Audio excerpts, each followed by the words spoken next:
10-year-old sold Dad's Harley for Mom's meds. Hours later, 200 Hell's Angels roared. The garage door was half open when the first roar hit the street, deep rolling thunder that didn't belong in a quiet neighborhood. A 10-year-old boy stood frozen in the driveway with grease on his palms and a crumpled envelope of cash in his pocket, watching the shadows of motorcycles stretch across the pavement like a coming storm. My name is Liam Carter, and that morning I sold my dad's Harley. Not because I wanted to, because my mom's pill bottle had 2 tablets left, and the pharmacist said, "We can't front it again." Because the hospital said, "Bring her in if she can't breathe," like that was a normal thing to say to a kid. Dad was gone. On a run, that's what he called it, 3 days, phoned straight to voicemail. When Dad disappeared, the house got quieter in a way that made every small sound feel loud. Mom coughing behind her bedroom door, my little sister Emma sniffing into her sleeve. The Harley sat in the garage under a tarp. Black paint, silver engine, a skull sticker Dad swore meant luck. He told me, "This bike is how we keep moving, Lee. Never let it go." But Mom needed meds to keep moving too. I tried the pharmacy anyway, pedaling there like speed could fix everything. Mr. Delgado didn't even look surprised when he saw me alone. "It's $462, he said softly. I had $12. On the ride home, my eyes blurred, but I didn't let myself cry. I turned onto Oak Ridge Lane, and the thought landed in my head like a rock. People buy things they don't need all the time. I found Dad's old flip phone in the junk drawer and typed the only message I could. For sale. Harley. Cash. Today. Before we continue, tell us in the comments where you are watching this from, because what happened next still doesn't feel real, and I want to know how far this story is traveling. The first call came 20 minutes later. "Bike still available?" a man asked, voice rough like gravel. "Yes," I said. "Title?" "I have papers," I lied. "Be there in an hour," he said, and hung up. I tore through Dad's desk like a raccoon in a trash can. Bills, receipts, tool manuals. Under a stack, I found a small metal box. The key was taped under the drawer, like Dad expected trouble. Inside, the title, Dad's name, and a second sheet with a winged skull logo in red letters that made my stomach drop. Hell's Angels. Dad always said he rode with friends. He never said that. Mom coughed again, wet, rattling. Emma started crying. Fear turned into something harder. If Dad was mixed up with bad people, he should have been here. He wasn't. So I did what I had to do. I pushed the Harley out of the garage because I couldn't start it without waking Mom. The tires whispered over the driveway. I parked it at the curb under the maple tree where neighbors could see, where I felt safer. Exactly an hour later, a silver pickup rolled up slow. 2 men got out, boots, faded jeans. One wore sunglasses even though the sun was weak. They circled the bike like they were shopping for meat. Sunglasses took the title from my hand and scanned it. "This says Daniel Carter." "That's my dad." He tapped the bottom corner. "Lean." I didn't know what that meant, but the way he said it made my throat tighten. "You can't sell a bike with a lien," he said. "Someone's got a claim." "I just need money," I said. "My mom is sick." He stared at me for a long second, then nodded once like he'd made a decision. "How much?" "800. The other man laughed. "800? Cute." Sunglasses leaned closer. "We'll take it. 200. "No," I said, and it came out sharper than I expected. "I need 462, at least." The laugh died. Sunglasses' voice went cold. "If you call cops, your old man won't like what happens when he gets back." "He's not answering," I whispered. "Then don't make it worse," he said, and pulled a folded paper from his pocket like he'd brought it ready. I couldn't read half the words. My hand shook so hard the pen scratched. Behind me, inside the house, Mom's coughing fit started again. Emma's crying got louder. The sound split me open. I signed. Sunglasses counted bills into my palm. 462. He didn't smile. Beard climbed onto the Harley like it belonged to him. He fired it up, and the engine exploded so loud the whole street turned their heads. Mom's curtains twitched. I stood there with the cash burning my skin as he revved once, like a laugh, then rolled away. The pickup followed, slow, like an escort. I ran inside, shoved the money into my backpack, grabbed Emma's hand and hauled her toward the door. Mom tried to stand when she saw us. "Liam, what are you doing?" Getting your medicine, I said. Please sit. At the pharmacy, Mr. Delgado's face tightened when he saw the bills. Liam. Please, I said. He rang it up and handed me the bag like it was nothing, like it wasn't my whole life in plastic. By the time we got home, Mom had taken the first dose and was breathing a little easier. Emma sat on the couch clutching her rabbit, staring at cartoons without laughing. I should have felt relief. Instead, the air in the house felt wrong, like static before lightning, because Dad still hadn't called, and because on the kitchen counter, under the mail, there was a note I hadn't seen that morning. One line in Dad's handwriting, pressed hard enough to tear the paper. Don't touch the bike. Ever. My chest turned to ice. Outside, far away at first, a low rumble rolled through the neighborhood. Not one engine.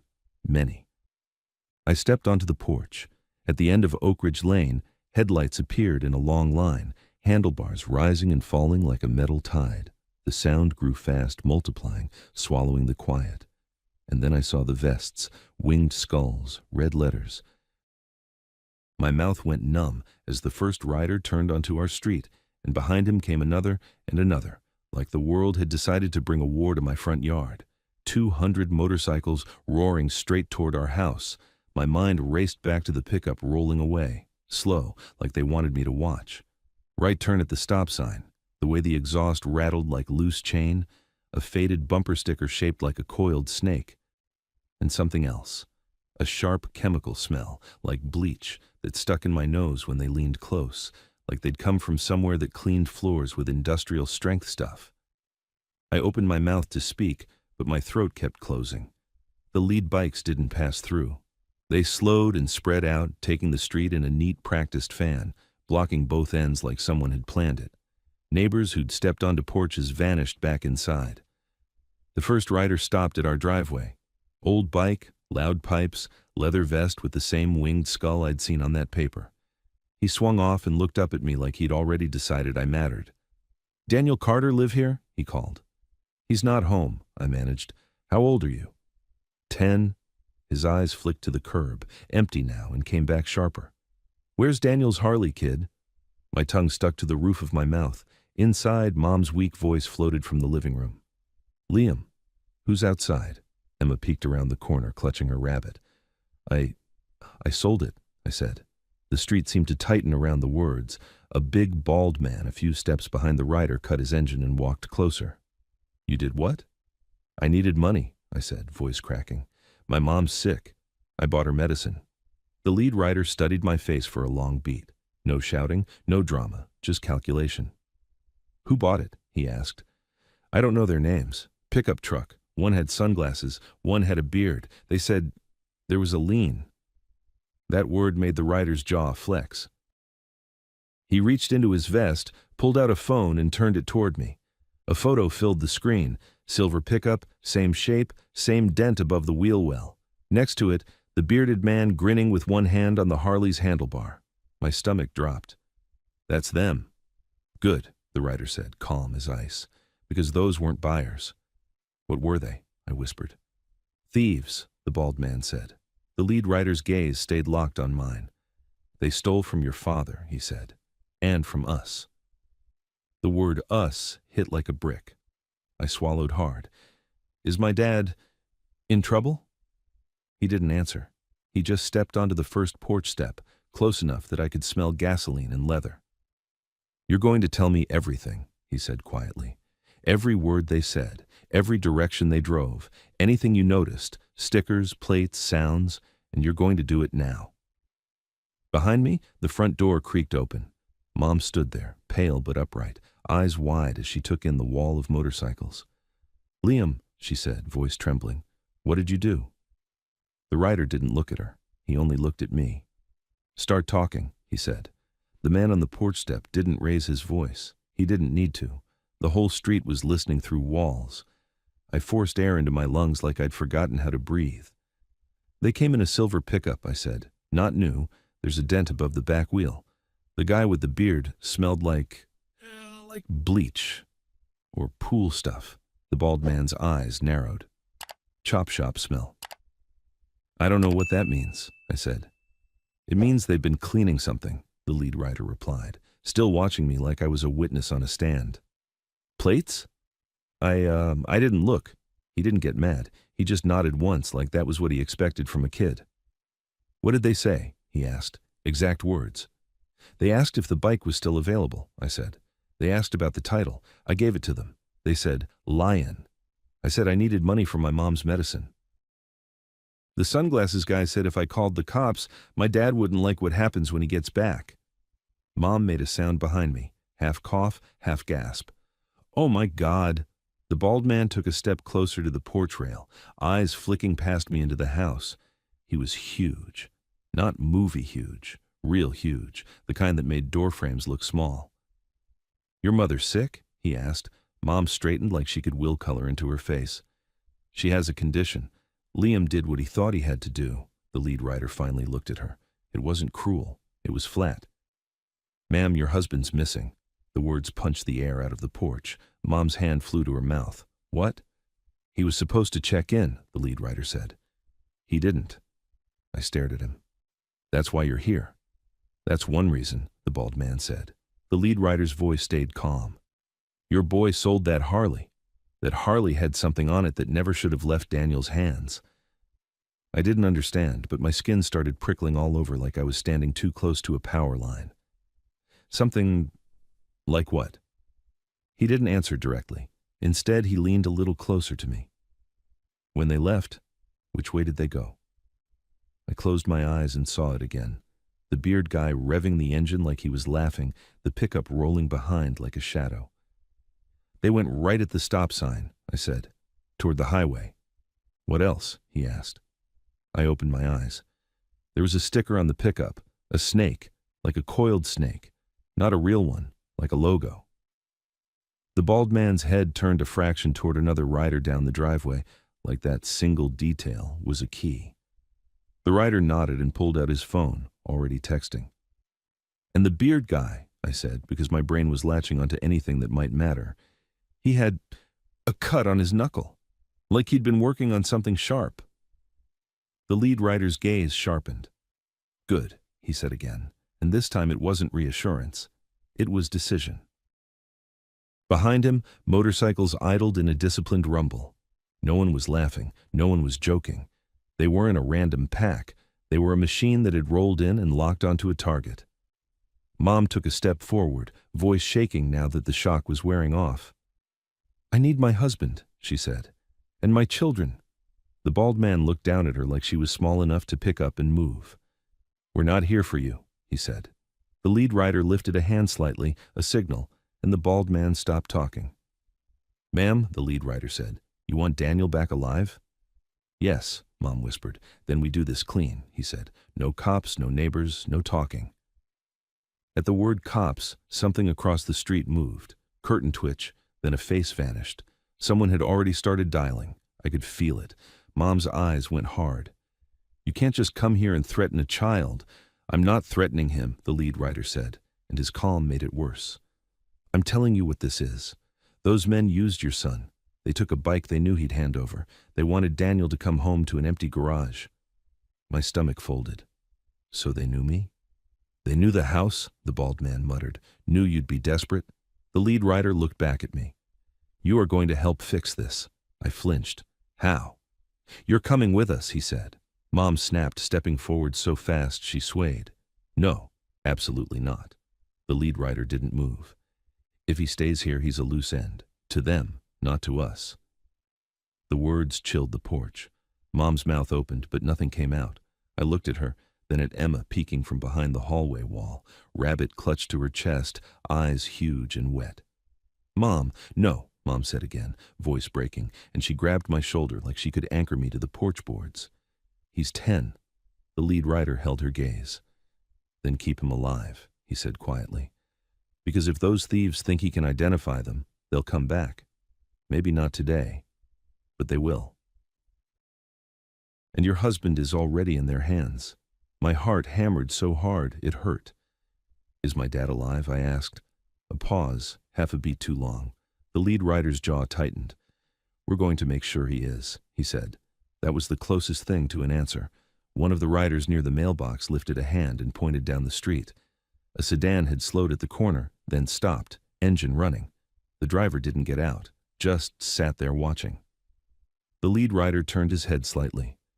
"Bishop," he called. A different man stepped forward, leaner, older, with gray in his beard and a face that looked carved from road miles. "Yeah. Go talk to that car," the lead rider said, voice casual like he was asking for a lighter. "Make sure they keep driving." Bishop walked off the driveway, boots steady, hands relaxed at his sides. He didn't hurry. He didn't need to. The sedan's driver made a decision before Bishop even reached the curb. Reverse lights flashed, tires chirped, and the car backed up and disappeared around the corner. Mom saw it and went pale. "You're intimidating the neighborhood." "We're controlling the scene," the lead rider corrected. "There's a difference." He looked back at me. "Kid, what did the sunglasses man sound like? Accent? Anything?" Not local," I said, because I remembered how the words dragged like he chewed them. Like he was trying to sound local, but wasn't. The bald man exhaled through his nose. "Travelers." Another rider came up the driveway and spoke low into the lead rider's ear. I caught only fragments. "Snake logo, seen it? Warehouse side, bleach smell." The lead rider nodded once. Then he turned to Mom. "We'll bring him back," he said, as if Liam was a package he'd borrowed. Mom's eyes flashed with something fierce. "If you hurt him—" "We won't," the lead rider said. "But you have to do what I tell you." Mom's breath trembled. She looked at me like she was memorizing my face, like if she blinked I'd vanish. "Liam, you stay with me." I wanted to. I wanted to be on the couch next to Emma with cartoons on, pretending the world was normal. But Dad's note was still on the counter in my mind. "Don't touch the bike, ever," and those words the lead rider had said, "Your husband is missing." I swallowed. "Mom," I said, and my voice sounded older than I felt. "If Dad's out there, I can help." I remember things. Mom's eyes filled. "You're a child." "I'm his child," I whispered, "and I already did it." The lead rider stepped back off the porch, giving Mom the illusion of space. "5 minutes," he said. "Pack the kid a coat, shoes, whatever he needs. No phones, no calling anyone." Mom clenched her jaw. "If I don't call anyone and you don't come back—" "You won't have to wonder," he said, and the way he said it made my stomach twist. "You'll hear us." He turned and walked down the driveway. The bald man lingered at the foot of the steps, watching like a guard dog. "Hurry," he said, not unkindly, just firmly. Inside, Mom moved like her body wasn't keeping up with her brain. She grabbed my jacket, shoved a bottle of water into my backpack, then stopped, hands trembling, as if she realized she was really doing it. "I don't have anyone," she whispered. "Daniel's family won't talk to us. My sister—" "Mom," I said, and my throat burned. "I'll be back." Emma grabbed my sleeve hard. "Don't go," she cried. I knelt and hugged her tight. "Stay with Mom," I whispered into her hair. "Be brave, okay?" Emma shook her head so fast her rabbit flopped. "It's your fault," she sobbed, and then she looked scared that she'd said it. I didn't get to answer. The bald man cleared his throat from the doorway, a reminder that time was gone. Mom pulled me into one last hug, crushing, desperate. "Listen to me," she said into my ear. "Don't be brave, be smart. Do what you have to do to come home." "I will," I whispered, and I meant it so hard it hurt. Outside, the lead rider stood beside a big touring bike, black and heavy. He nodded at me as if we had an agreement. "Helmet," he said. Someone handed one to me. It smelled like leather and someone else's sweat and the faint bite of smoke. My hands shook as I strapped it on. The lead rider swung a leg over the bike, then patted the seat behind him. "Hold on," he said. I climbed up, my legs barely reaching around his waist. I wrapped my arms around him, feeling ridiculous and terrified at the same time. The bald man mounted another bike beside us. He glanced over. "Name's Roach," he said, like introductions made this normal. "I'm Liam," I said, and my voice sounded small under the helmet.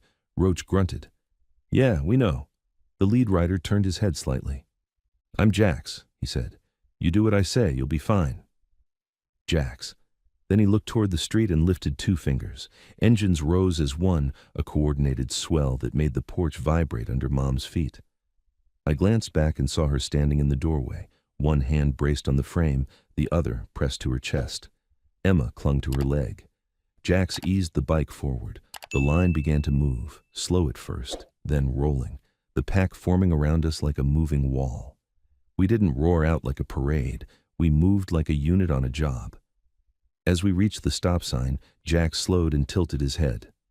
"Right," he said into the wind. "Right," I confirmed. We turned, and the street I'd grown up on disappeared behind a sea of leather and chrome. The world blurred into cold air and noise, but my brain stayed sharp, scanning for anything familiar. Every sign, every building, every turn. I forced myself to remember what the thieves had done, because now it felt like my job to see what adults missed. A rider pulled up on Jax's left, close enough that I could see his eyes behind sunglasses. He leaned in and spoke loud over the engines. "Kid," he said.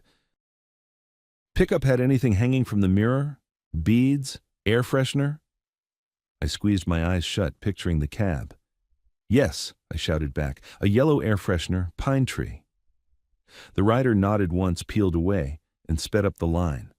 We hit the main road, then the highway ramp. Cars got out of the way like they sensed something predatory in the pack. My stomach dipped as we accelerated. I tightened my grip, pressing my cheek against the back of Jax's vest. The patch on it, winged skull, red letters, was stitched thick, raised like it had weight. I didn't know why Dad had ever gotten close to this world, but I was inside it now. 10 minutes later, we exited near a strip of gas stations and diners. Jack slowed, and the pack flowed into the lot in a controlled sweep, blocking entrances without chaos. A few customers stared. One man froze mid-sip, coffee spilling onto his hand. Jax parked beside the air pump. He cut the engine, and the sudden quiet felt wrong, like the world was holding its breath. Roach rolled up and killed his bike, too. "We got eyes," he said to Jax. "Camera at the intersection, owner's friend of a friend." Jax nodded, then turned to me. "You're going to walk with me," he said. "You're going to look at the road. Any tire marks, any trash, anything you remember." I swung off the bike, legs shaky. The ground felt too solid after the vibration. As we walked past the front windows, I caught my reflection. Small kid in a too big helmet, surrounded by men who looked like a storm. I barely recognized myself. Inside the station, the clerk's eyes went wide. Then he glanced toward the back like he wanted to run. Jack stepped up calmly, hands open. "We're not here for you," he said, same line as before. "We need your camera footage from today, around noon." The clerk swallowed. We don't give that out." Roach leaned in slightly, just enough to cast a shadow over the counter. "You can," he said. The clerk's hands shook as he reached under the counter and pulled out a tablet. It's linked to the system. I can scrub back." Jack slid the tablet closer to me. "You're the one who saw them," he said. "Tell me when you see the pickup." My throat tightened.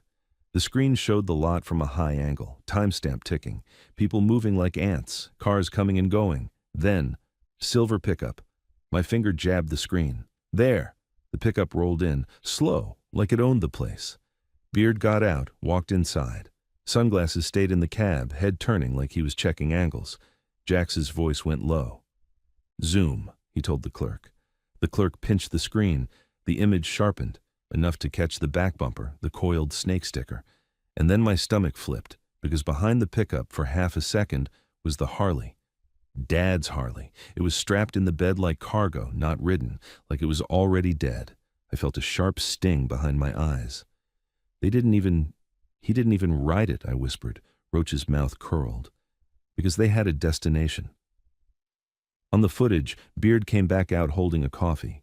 He spoke to Sunglasses through the window. Then he pointed, toward the road that led into the industrial district by the river. Jax watched without blinking. "There," he said, tapping the direction. "That's where the bleach smell comes from." He looked at me. "You said they turned right toward the highway. This confirms the route." My hands clenched into fists. "Can we go now?" I asked, and I surprised myself with how angry it sounded. Jack studied me for a beat, then nodded once. "Yeah," he said. "We go now." He took the tablet from the clerk, paused, then handed it back. "You didn't see us," he said softly. The clerk nodded fast, pale. Outside, Jack swung back onto the bike. I climbed behind him again, gripping tighter than before, not from fear this time, but from the sudden need to do something, to fix what I'd broken. Jax raised 2 fingers again. Engines woke up. The pack tightened. As we rolled out of the gas station lot, Roach pulled alongside and leaned close enough for me to hear over the roar. "Kid," he shouted, "if you remember anything else, anything, you say it the second it hits you." I nodded hard. Ahead, the River District smokestacks cut the sky like teeth, and the road leading to it looked darker than it should have at midday. We accelerated toward it, 200 bikes swallowing the lane, and for the first time since I'd posted that stupid "for sale" message, I felt a single clear thought cut through the noise. They didn't just steal a Harley. They stole the thing that was keeping my dad alive. The closer we got to the River District, the less the world looked like home. Houses thinned into old storefronts, then into chain-link lots and cracked sidewalks. The air changed too. Oil, damp concrete, and something sharp-like cleaner that didn't belong outdoors. Jax kept the pack tight but not chaotic. 2 by 2, then 4 wide when the road opened, taking space like water takes a channel. Cars drifted aside without honking. People stared from bus stops like they were watching an animal cross the street. I tried to be useful. I kept replaying the pickup in my mind, the way Beard pointed, the angle of his hand. I watched every side street for that coiled snake sticker, every loading dock for a silver flash. We crossed the bridge over the river, and the industrial district rose on the other side. Warehouses, smokestacks, faded company logos, and big blank buildings that could hide anything inside them. Roach came up on our left again, his bike steady as a train. "We got a possible," he shouted, chin lifting toward a stretch of road that ran behind a line of shipping containers. I looked where he pointed and my stomach tightened. A silver pickup sat half hidden between 2 parked semis. Same body shape, same dull shine. From this far, I couldn't see the dent. Jax slowed, and the entire convoy slowed with him like one organism. Engines dropped from thunder to a controlled rumble. The sound still shook the air, but it wasn't wild. It was purposeful. Jax didn't go straight at the pickup. He angled off, steering into a service road that ran parallel to the containers, using them as cover. The pack split cleanly into smaller groups, each peeling off at a signal I didn't understand. It was like watching people who'd practiced this 100 times. We rolled behind a row of dumpsters and stopped. The quiet after that much noise felt like being underwater. Jax cut his engine and swung off. I followed, my legs wobbly again. He kept a hand near my shoulder without grabbing me. "Stay next to me," he said. "If I tell you to move, you move. No questions." I nodded so hard my helmet shifted. Roach rolled in and killed his bike. 2 other men joined him, one with a shaved head and a thin scar running from his ear to his jaw, another with eyes so light they looked pale. They didn't introduce themselves. They didn't need to. Roach pointed toward the pickup through a gap between containers. Could be ours, could be someone else. We confirm before we do anything loud. Jax glanced down at me. Dent above the back wheel, snake sticker, yellow air freshener. You see those, you say it. "Okay," I whispered. We moved on foot, staying in the shadows of the containers, boots crunching on gravel. My heart beat so hard it made my ribs ache. Every sound felt like it would give us away, even though we were a small army. At the gap, Jax leaned out just enough to look, then pulled back. "Kid," he murmured, "look." I leaned carefully, just a little, like I was peeking at a bad movie I didn't want to see. The pickup's rear wheel was visible. The metal above it had a dent, exactly like I remembered, a shallow crater that caught the light. My mouth went dry. That's them. Jax didn't react like a normal person would. No surprise, no anger. Just a small tightening around his eyes, as if a piece of the puzzle clicked into place. Roach exhaled. "All right," he muttered. "We got our snake." Jax looked at the Scarjaw guy. "Lock the exits. Quiet." Scarjaw nodded and vanished around the container row, moving with a predator's patience. Jax crouched beside me. "You're going to see things," he said low. "You keep your eyes open, but you keep your mouth shut unless I ask. Understand?" I swallowed. "Yes." "Good," he said, and stood. We moved again, closer. I could smell the bleach cleaner bite now, strong and wrong. The pickup sat with its driver door cracked like someone had just stepped out. A soft clank echoed from somewhere behind it, metal on metal. Jack signaled with his fingers. Roach and the others fanned out, forming a half circle without speaking. My palms sweated inside the helmet pads. We reached the edge of the container row, and Jack stepped out into the open like he wasn't afraid of anything on Earth. "Yo!" he called, voice carrying without yelling. For a second, nothing happened. Then Beard stepped from behind a semi-trailer, wiping his hands on a rag. He froze when he saw Jack's, eyes flicking over the men forming behind him. Sunglasses appeared a heartbeat later, coming out of the warehouse door with a paper cup in his hand. He stopped mid-step like someone had hit pause. They recognized the patches. They recognized the threat. Sunglasses' mouth moved, but I couldn't hear what he said. Beard's eyes landed on me, and something sharp passed through his face. Recognition, and then calculation. Jack's didn't move closer. "You took something that isn't yours," he said calmly. Sunglasses let out a short laugh, like he didn't believe it. "We bought it," he replied, voice carrying now. "Kid sold it. Legit." My stomach twisted. He said it like I was a piece of trash he'd stepped on. Jax's gaze didn't leave him. "You used a kid to steal," he said. "Where's Daniel?" The air changed instantly. Sunglasses' laugh died. Beard's jaw clenched. Roach shifted a little, and I saw his hand move toward his belt. Not dramatic, not like a movie, like a mechanic reaching for a tool. Sunglasses glanced past Jack's, eyes scanning the container rows, looking for numbers, for angles, for a way out. "Don't know any, Daniel," he said. Jax took one step forward. The men behind him took one step too, perfectly matched. "You do," Jack said, "and you know what was on that bike." Beard's eyes flicked to the warehouse door, and that was the moment I understood something without anyone saying it. There were more people inside. Sunglasses' voice went colder. "You got a kid with you," he said, almost accusing.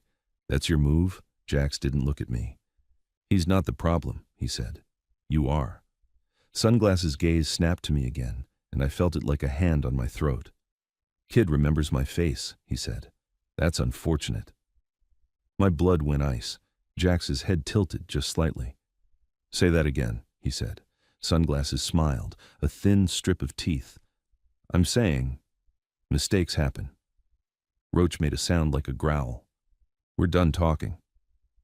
Jax lifted a hand a fraction. Roach stopped, still vibrating with contained violence. Jax kept his voice even.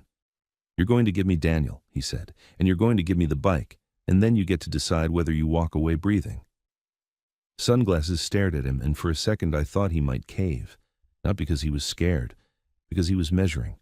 Measuring the pack, measuring the street, measuring how much a lie might cost. Then Beard shifted his rag in his hand, and the metal clinked again. A garage door inside the warehouse began to rise with a slow, mechanical whine. My heart dropped. The door lifted just enough to reveal darkness and two silhouettes standing inside. One held something long and black in their hands. Jax's voice didn't change, but his body went rigid. "Kid," he said without looking at me, "behind the container." Now. I moved before my brain caught up, stumbling back into the shadowed gap.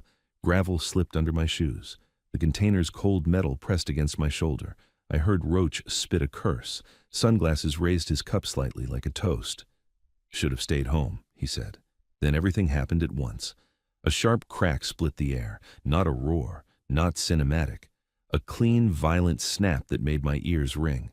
Jax shoved Roach sideways, and both of them dropped behind the pickup's hood line. Another crack. A bullet pinged off metal somewhere close enough that sparks flashed. I squeezed my eyes shut and hugged myself, trying to disappear. "Move!" someone shouted. Boots pounded gravel. Engines coughed as bikes got kicked to life, not to charge, but to reposition, to block, to shield. The convoy wasn't a stampede. It was controlled chaos, like men flipping switches in their heads. I forced my eyes open because Jax told me to see. Through the gap, I saw Sunglasses dive behind a concrete barrier near the warehouse door. Beard sprinted toward the pickup, yanking open the driver door. Jax popped up for half a second, just long enough to aim. A crack answered. Beard jerked, stumbled, and slammed the door shut, using it as cover. He wasn't down, but he was slower now. Roach moved like a bulldozer, rushing low behind the semis, closing the distance. Scarjaw appeared at the far end of the lane, blocking the road, his bike angled across it like a wall. The warehouse door rose higher, revealing more shapes inside. 3, 4, at least, their weapons lifted. My stomach clenched so hard, I thought I'd throw up. I felt a hand on my shoulder and almost screamed. It was Jax, suddenly beside me, crouched low, his eyes scanning. "You okay?" he barked, not gentle, just urgent. I nodded, too fast. He grabbed the front of my helmet and held my face steady. "Listen," he said, voice cutting through the chaos. "If something happens and we get separated, you stay behind metal. You don't run into the open, you don't go toward the bikes, you stay low and you wait." I stared at him. "What about my dad?" His jaw tightened. "We're getting him." Another crack, closer. Jax flinched as something hit the container edge near us with a vicious ping. Jax looked toward the warehouse, eyes narrowing. "They're trying to buy time," he muttered. "Why?" I whispered. Jax glanced at me, and for a second his calm cracked enough that I saw the real thing under it. Concern, maybe even fear, not for himself. "For what's inside," he said. Then he was gone again, moving back into the open like a man who didn't believe in dying.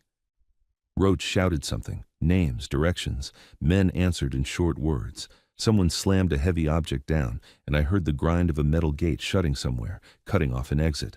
The thieves weren't just defending, they were delaying. A truck engine rumbled from inside the warehouse, deep and heavy.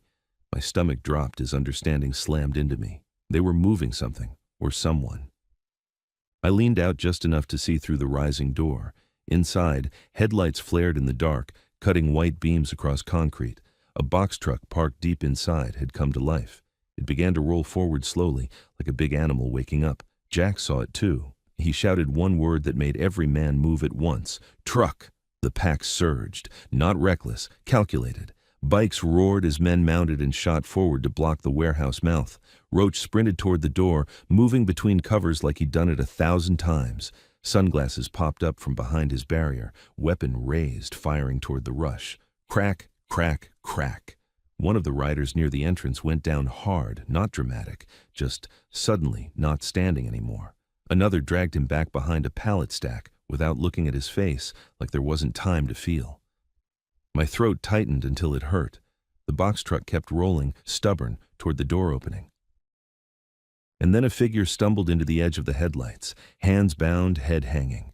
Even from where I was, I recognized the posture, the slope of shoulders I'd hugged as a kid, the way the man tried to stand straight even when he couldn't. "Dad," I whispered, barely a sound. The figure lifted his head into the light. Daniel Carter's face was bruised and swollen, one eye nearly shut. But when he saw the line of bikes and the men moving like a wall, his gaze snapped sharp, searching. His eyes found the porch of my memory, found me in the container shadow, and even from this distance, I saw the exact moment his expression changed. Not relief, pure, sudden terror.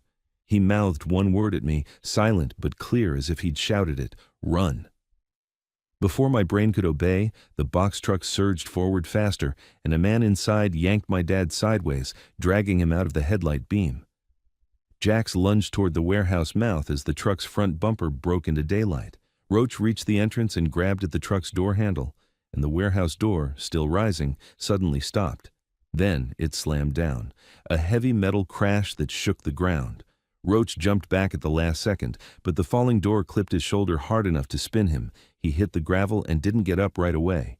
Jax swore, stepping in, but now the warehouse mouth was half sealed, just a narrow gap under the door, barely enough for the truck to squeeze through if it forced it. The box truck's engine roared, tires squealing as it pushed. Jax looked around, eyes searching, calculating. And then his gaze snapped straight to me, crouched in the shadow with my helmet too big and my hands shaking. "Liam!" he shouted over the chaos.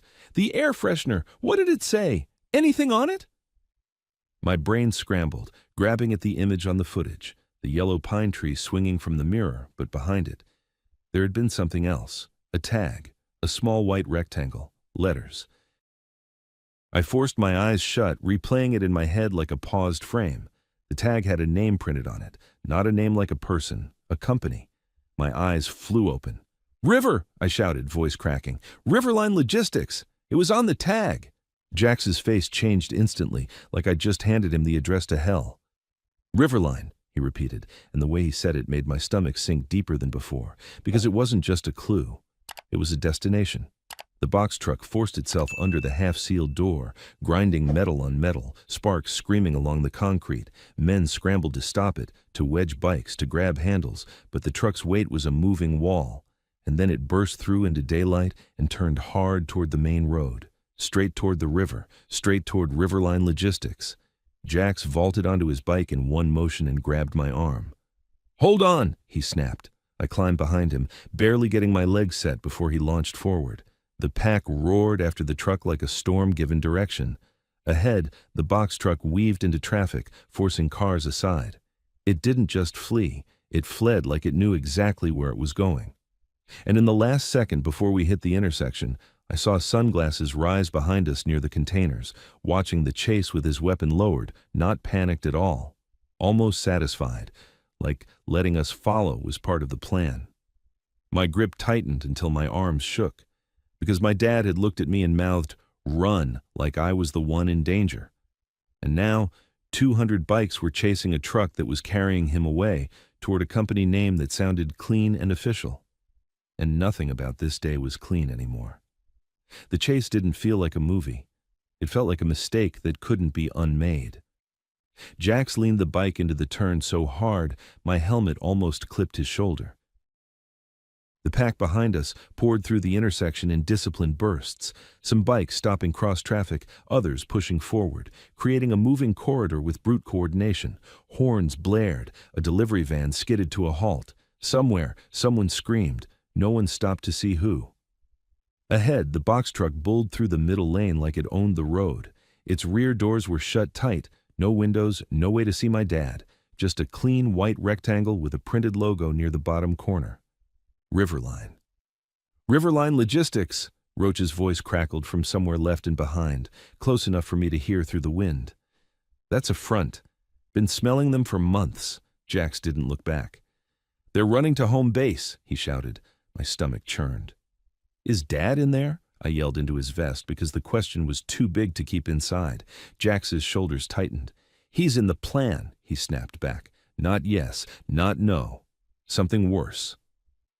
The box truck cut across 2 lanes, forcing a line of cars to scatter. It aimed for an exit ramp that peeled down toward the river's industrial spine, where the warehouses looked newer and the signs looked cleaner. Painted names, official fonts, security gates. A place that could pretend it was normal. Jax lifted his left hand and chopped it down twice. Instantly the pack split. Half surged straight, keeping pressure. Another wedge peeled off to the right, running parallel on a service road. A third group fell back, then accelerated up behind like a hammer ready to drop. They weren't chasing like angry men. They were hunting like trained ones. We hit the ramp. Wind slapped my faceplate. The smell of river mud and diesel hit my nose. The box truck took the curve too fast. Its back end fishtailed slightly, tires squealing. For a second the rear doors shuddered, and I pictured my dad thrown against the inside wall like a sack. "Dad!" I screamed, but it disappeared into the engine noise. Jax kept us close, but not suicidal. He stayed offset, watching the driver's mirrors. "They've got a shooter," he shouted, and I didn't know how he knew until a dark shape leaned out the passenger window of the truck's cab. A flash, a crack. The bullet smacked into the asphalt ahead, throwing a tiny puff of dust. Jax swore and dropped us lower, using the guardrail curve as cover. Behind us, bikes shifted positions like chess pieces, some falling back, others moving up to flank. Roach pulled even with us, his face hard under his helmet. "Kid," he shouted, "you sure it was Riverline?" "Yes," I shouted back, "on the tag." Roach nodded once, then accelerated forward toward the front wedge. Jax's voice went low, almost to himself. "Riverline's got a yard, cameras, guards. If they get inside the gate, it's a bunker." My hands tightened around him. "Then stop them before." Another crack cut me off. The shooter leaned out again, firing toward the bikes, trying to flank. One rider swerved violently and nearly clipped a sedan. The sedan spun, glass exploding as it hit the divider. My throat seized. This wasn't a closed course. This was real traffic, real people.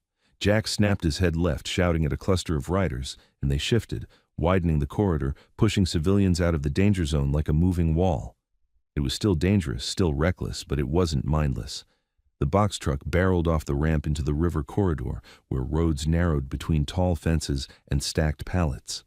Ahead, a sign rose above a set of gates: Riverline Logistics, authorized personnel only. It looked like any company you'd drive past and forget. Except now it was the mouth of a trap. The gate was already moving, sliding open as if someone inside had been watching and timing it perfectly. Jax leaned forward. "They called ahead," he growled. The truck's engine surged. It was going to make it. Roach's wedge hit the service road to the right, accelerating along the fence line. Another group swung left, aiming for a side entrance I hadn't even noticed. Jax stayed straight. "Hold on," he said, and there was a tone in his voice that meant he was about to do something that didn't have a safe version. We shot forward, closing the gap to the truck's rear bumper. The doors loomed in front of us, blank and unforgiving. A rider from the left wedge came up, closer than I thought possible, and tossed something underhand toward Jax. Jax caught it one-handed without looking. A chain. Not a thin one. A heavy tow chain with hooks. My stomach dropped. "What are you—" Jax didn't answer. He threaded the chain around his left forearm in a practiced loop, then leaned the bike closer to the truck's rear corner, right where the bumper bracket met the frame. The shooter leaned out again. Crack. The bullet hit the road, but closer now, and I felt it in my teeth. Jax jerked the handlebars, swaying away for half a second, then snapped back in. He flung the hook. It clanged against metal, slipped, then caught. The chain snapped tight. For a split second, everything went weightless, like the world held its breath. Then, the chain yanked, and Jax's bike shuddered violently as it latched to the moving truck. My arms locked around him. "Jax!" I screamed. "Shut up and hold!" he barked. We were tethered now, a motorcycle attached to a box truck doing highway speed on a narrow industrial road. Jax used the tension like leverage, pulling our bike outward, dragging the truck's rear end slightly offline. The truck wobbled. The driver fought it. The shooter leaned out, panicked now, trying to aim down at the chain. Roach's bike slammed into the truck's left rear corner at an angle, not enough to flip it, just enough to jolt it. The truck's rear swung wider. Jax pulled again, harder, forcing the truck to drift toward the open gate's edge. The gate was sliding open fast, but not fast enough. The truck's rear bumper clipped the moving gate panel. Metal screamed. The panel buckled, slowing the truck for a fraction of a second. That fraction was everything. A rider from the left wedge shot forward and threw a spike strip, 2 quick flicks like tossing a rope, right under the truck's back wheels. The tires hit it. Pop, pop. The truck's rear sagged. Sparks burst as rubber shredded. The driver tried to gun it anyway, forcing the crippled truck toward the gate opening, but now it was dragging. The gate panel, bent and grinding, stole speed. The truck's rear wheels screamed in protest. Jax snapped the chain loose with a hard jerk, and we shot away, wobbling, barely staying upright. The truck lurched through the gate opening, half in, half out, its front wheels inside the yard, its rear stuck at the threshold, one shredded tire flapping like torn skin. For half a second, it stalled. Then, the yard exploded with movement. Security guards appeared behind the fence line, uniforms, radios, weapons that weren't supposed to be on logistics property. A guard tower's window slid open. Something long and black rose into view. Jax swore. "They've got Overwatch!" Roach's voice roared from the left, furious. "No more road games!" The pack poured toward the gate like a flood, but not all of them. Some peeled off immediately, climbing the outside fence line with bolt cutters and hooks, working the perimeter like they'd mapped it. Jax dismounted and yanked me off the bike behind him, keeping a hand on my collar like a lifeline. He shoved me behind a concrete jersey barrier just outside the gate. "Stay," he ordered. "Do not move." I crouched, peering through the gap between barrier and fence. The box truck's cab door flew open. The driver jumped out and sprinted deeper into the yard without even looking back, like he knew the truck was disposable. The passenger, the shooter, climbed out too, weapon in hand, and turned toward the rear doors. He didn't run. He walked like he had time, like what was in the back mattered more than surviving. He reached the rear latch, yanked it hard, and swung one door open just enough to look inside. I held my breath. From my angle, I saw only darkness, and then a movement, someone shifting, struggling. The shooter leaned in, grabbed something, and dragged it toward the door opening. A bound wrist appeared first, then an arm. Then my dad's shoulder. My dad's face, bruised and swollen, shoved into the daylight. Daniel's eyes, one half shut, found the world outside the truck, found the bikes, found the gate, and then, like before, his gaze snapped not to the men, not to the weapons, not to the chaos. To me, to the concrete barrier where I crouched. His eyes widened, his mouth moved again, but this time he didn't say, "Run." He mouthed something longer. 3 words. I leaned forward, heart pounding so hard it blurred my vision, trying to read his lips. His lips formed it clearly, urgently, like he was begging me to understand. "They're not—" A guard tower cracked. A shot rang out, louder, heavier, not aimed at the pack, aimed at the truck. The bullet slammed into the metal right beside my dad's head, exploding sparks and shrapnel. My dad flinched, and the shooter yanked him back hard, slamming the door halfway closed again. Jax's head snapped up toward the tower, rage flashing. He pointed, and 2 riders broke off instantly toward the fence line, racing for an angle on the tower. Roach charged the gate, using a fallen gate panel as cover, barking orders. Men moved like they'd rehearsed this exact layout. Inside the yard, more guards rushed in. Too many, too organized. This wasn't just thieves, this was infrastructure. Jax crouched beside me for a split second, eyes scanning the yard and the tower. "You see your dad?" he demanded. "Yes," I choked. "He's in the back." Jax's jaw clenched so tight a vein stood out. "Good. Keep eyes on the truck. If they move it, you tell me. If they move him, you tell me." I nodded, barely breathing. The rear door of the truck shifted again, just a crack, then shut. The latch clanked. They weren't going to unload him here. They were going to move him deeper, where the bikes couldn't reach. My brain raced, searching for anything useful. I scanned the yard beyond the truck. Pallets stacked, forklifts parked, a row of semi-trailers lined up like a wall. A side driveway that curved behind a building marked "Maintenance." And then I saw it. A second gate inside the yard, farther back. An internal sliding gate leading to a deeper compound. It was opening. A forklift rolled into position beside the truck, lining up like it was about to tow or push. They were going to push the crippled truck through the internal gate. Jax was yelling to Roach, trying to coordinate a push into the yard before the tower could pick them off one by one. I leaned out from behind the barrier, eyes burning. And on the forklift side, stenciled in black letters, was a number. Not just a number, a route code. RL-17.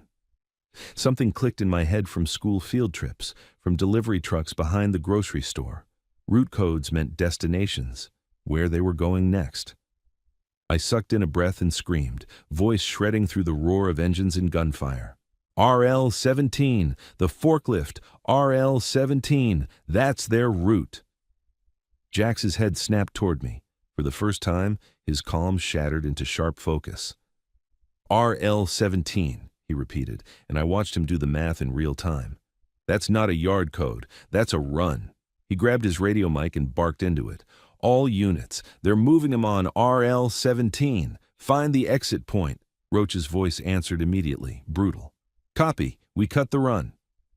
Inside the yard, the forklift pressed into the truck's rear. The crippled box truck began to move again, inching forward, grinding rubber and metal as it was shoved toward the internal gate. And my dad, still inside, was being pushed away from me, away from the street, away from the only chance I could see. The internal gate slid wider. The compound beyond it looked darker, tighter, like a throat. Jax rose from behind the barrier, eyes hard, and in that moment I realized something terrifying. This wasn't a rescue anymore. This was a race. And the people inside Riverline had planned the route. They'd planned the gates. They'd planned the tower. Maybe they'd even planned the convoy showing up. Because as the truck crossed the internal threshold, I saw Sunglasses again, standing inside the yard near a stack of pallets, watching the chaos with that same thin, satisfied smile. He wasn't running. He wasn't scared. He was exactly where he wanted to be. And my dad's unfinished words, "They're not," hung in my head like a siren that hadn't finished sounding. The moment the internal gate started sliding, the whole fight outside the yard changed shape. Roach stopped trying to bull straight through the main opening. He barked orders with one hand up, palms slicing the air like he was cutting the scene into pieces. "Stop feeding the tower!" he roared. "Move out! Move wide!" Bikes peeled away from the gate in controlled bursts, fanning back onto the access road, then splitting again. Some heading north along the fence line, others dropping toward the riverside service lanes. They weren't retreating. They were repositioning. Jax grabbed my collar and hauled me up from behind the barrier. "Helmet stays on," he snapped. "Eyes up. You see anything marked RL-17 again? You yell it." He pulled me to the bike and shoved me onto the seat behind him, like there was no debate left in the universe. I clamped my arms around him, and we launched, hard, away from the gate. Behind us, Riverline's guard tower kept firing in measured cracks, not spraying, not panicking, choosing shots, forcing the pack to stop playing hero at the entrance. It was exactly what my dad would have predicted. "They're not," the words kept looping in my head, unfinished and poisonous. "They're not what? Not thieves? Not Hell's Angels? Not who they say they are?" We hit the service road running parallel to Riverline's perimeter fence. The river flashed between buildings like a dirty mirror. Overhead, power lines hummed. A cargo crane loomed in the distance like a bent skeleton. Jack spoke into his mic in short bursts. "Find the run. Cut the run. Don't chase the yard." A voice crackled back, one of the riders I hadn't met. "Southside's got a dock road. Could be the route." Another. "Rail spur behind the maintenance building." Roach, "I'm taking 5 to the river access. Jax, stay with the kid." Jax didn't answer. His jaw was locked. His focus was a narrow tunnel aimed at whatever RL-17 meant. We whipped around a corner past a storage lot stacked with blue shipping containers. A semi-horn blared as a truck driver saw the pack and slammed his brakes. Then Jax slowed abruptly, just enough that my stomach lurched.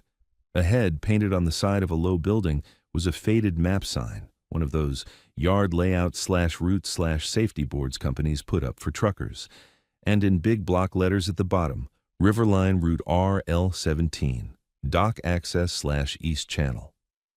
Jack stabbed a finger toward it without looking back. "That's our line." He gunned the bike again, and we shot down a narrower lane that ran toward the water. The asphalt here was cracked and patched, dotted with puddles that reflected gray sky. The pack tightened around us again, but smaller now, maybe 30 bikes, not 200, because the rest had dispersed to cut off exits. I risked a glance back. In the distance, Riverline's yard still seethed. Sirens weren't wailing. Cops weren't rushing in. Everything was staying contained on purpose. That alone terrified me more than gunfire. We hit a bend, and the lane opened into a dock corridor. Tall fences, stacked pallets, and a row of warehouse doors facing the river. Barges sat on the water like sleeping beasts. A tugboat idled farther out, smoke drifting from its stack. Jack slowed again, scanning. Then I saw it. Fresh tire marks, black and angry, cutting across the wet asphalt, a shredded rubber flap, and a smear of something dark where the box truck's blown tires had ground against the ground. "They came this way," I shouted. Jax didn't respond. He didn't need to. He accelerated along the marks like they were arrows. At the end of the dock corridor was a security arm gate, lowered, but the gate was bent upward like someone had rammed it recently. Beyond it, the lane split. One branch led to a wide loading platform by the river. The other led under an overpass into a shadowed service tunnel. Jax aimed for the loading platform first. We skidded into the open space, and my stomach clenched because the platform was active. Forklifts moving, dock workers in safety vests turning their heads, mouths open, hands freezing mid-motion. They looked like normal people. Too normal. Jax cut the engine and walked the bike forward, not rushing now, scanning faces, watching hands. Roach's group arrived from another lane and spread out, blocking the dock exits. A forklift operator stopped dead, eyes wide behind clear safety glasses. Jax pointed at him. "RL-17, he said, voice low. "Where's the truck?" The operator shook his head fast. "I don't—" Roach stepped in, not touching him, just filling his vision. "Don't lie," Roach said. "You saw it." The man swallowed hard. His eyes flicked toward the service tunnel under the overpass. Jax followed the glance like it was a rope. "Tunnel," he said. The operator's hands trembled as he lifted them. "They told us to clear the lane," he stammered. "Said it was a rush shipment. I didn't ask." "Who told you?" Jax demanded. The operator's eyes darted to a supervisor by the office door, a man in a clean jacket, hard hat, spotless, standing too still. That supervisor didn't look scared. He looked annoyed. He turned and walked briskly into the office. Jack saw it. Roach saw it. Roach bolted. The supervisor slammed the office door and yanked down a metal shutter. The shutter clanged into place, sealing the window like a bunker. Roach hit the door with his shoulder once, twice, hard enough to rattle the frame, then stepped back, breathing heavy, deciding. Jax didn't waste time. He turned back to me. "Tunnel," he said. "We're going in." My mouth went dry. "What's in there?" "Where they think we can't follow," Roach answered. Jax mounted the bike. I climbed behind him. The pack regrouped and poured toward the overpass. The tunnel mouth was a rectangular cut into the concrete, dark as a throat. A flickering light inside threw weak yellow pools across wet ground. The smell hit us before we entered. Diesel, river rot, and that bleach cleaner bite again, heavier than ever. Jack slowed as we crossed into the tunnel, and the sound changed, engines echoing off concrete, turning into a rolling growl. Inside, the tunnel widened into a long corridor with side alcoves, maintenance bays, old storage rooms, and a few rusting rail carts on tracks that ran parallel to the lane. And there, 50 yards ahead, was the box truck. Half hidden, angled toward a metal roll-up door at the far end. Its rear tires were shredded, but it was still moving, being pushed again, this time by a heavy tow tractor hooked to its front. The tow tractor's driver wore a Riverline vest, not a thief, not a biker, an employee. My stomach flipped. Jax's voice went razor sharp. "They've got help." The pack surged forward. The tow driver saw us in the mirrors and panicked, gunning the tractor harder. The box truck lurched forward, grinding sparks as its rims scraped concrete. Roach's bike shot up on the left, trying to cut between the wall and the truck to reach the cab. A guard stepped out from a side alcove with a rifle. Not a security guard in a mall uniform, a guard in tactical gear. He raised the rifle. Jack swerved, pulling us tight against the right wall.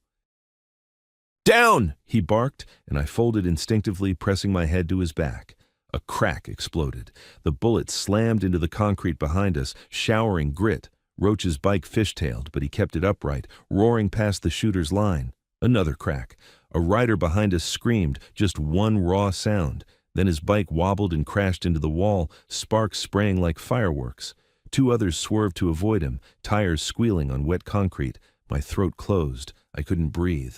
Jax kept moving, weaving, using the truck as cover. We drew even with the box truck's rear doors. I stared at them, willing them to open, willing my dad to be there, to shout, to signal anything. Then the rear door latch shifted. Not from inside. From the outside, someone riding on a step welded to the truck's frame. A man in a Riverline vest, one hand gripping a handle, the other holding the latch. He yanked it open a crack and shoved something inside. A black bag. The door slammed shut again. Jack saw it and his whole posture changed. "They're transferring," he snarled, "not just moving." Roach yelled over the echo, "That's not a route run, that's an extraction." The tow tractor dragged the truck up to the roll-up door. The door began to rise, slow and heavy. Beyond it, darkness, a second tunnel, or a warehouse interior, or something worse. The guard in tactical gear fired again, forcing riders to duck and slow. It wasn't enough to stop them, but it bought seconds. Seconds were what Riverline was trading in. The roll-up door rose high enough for the tractor and truck to squeeze through.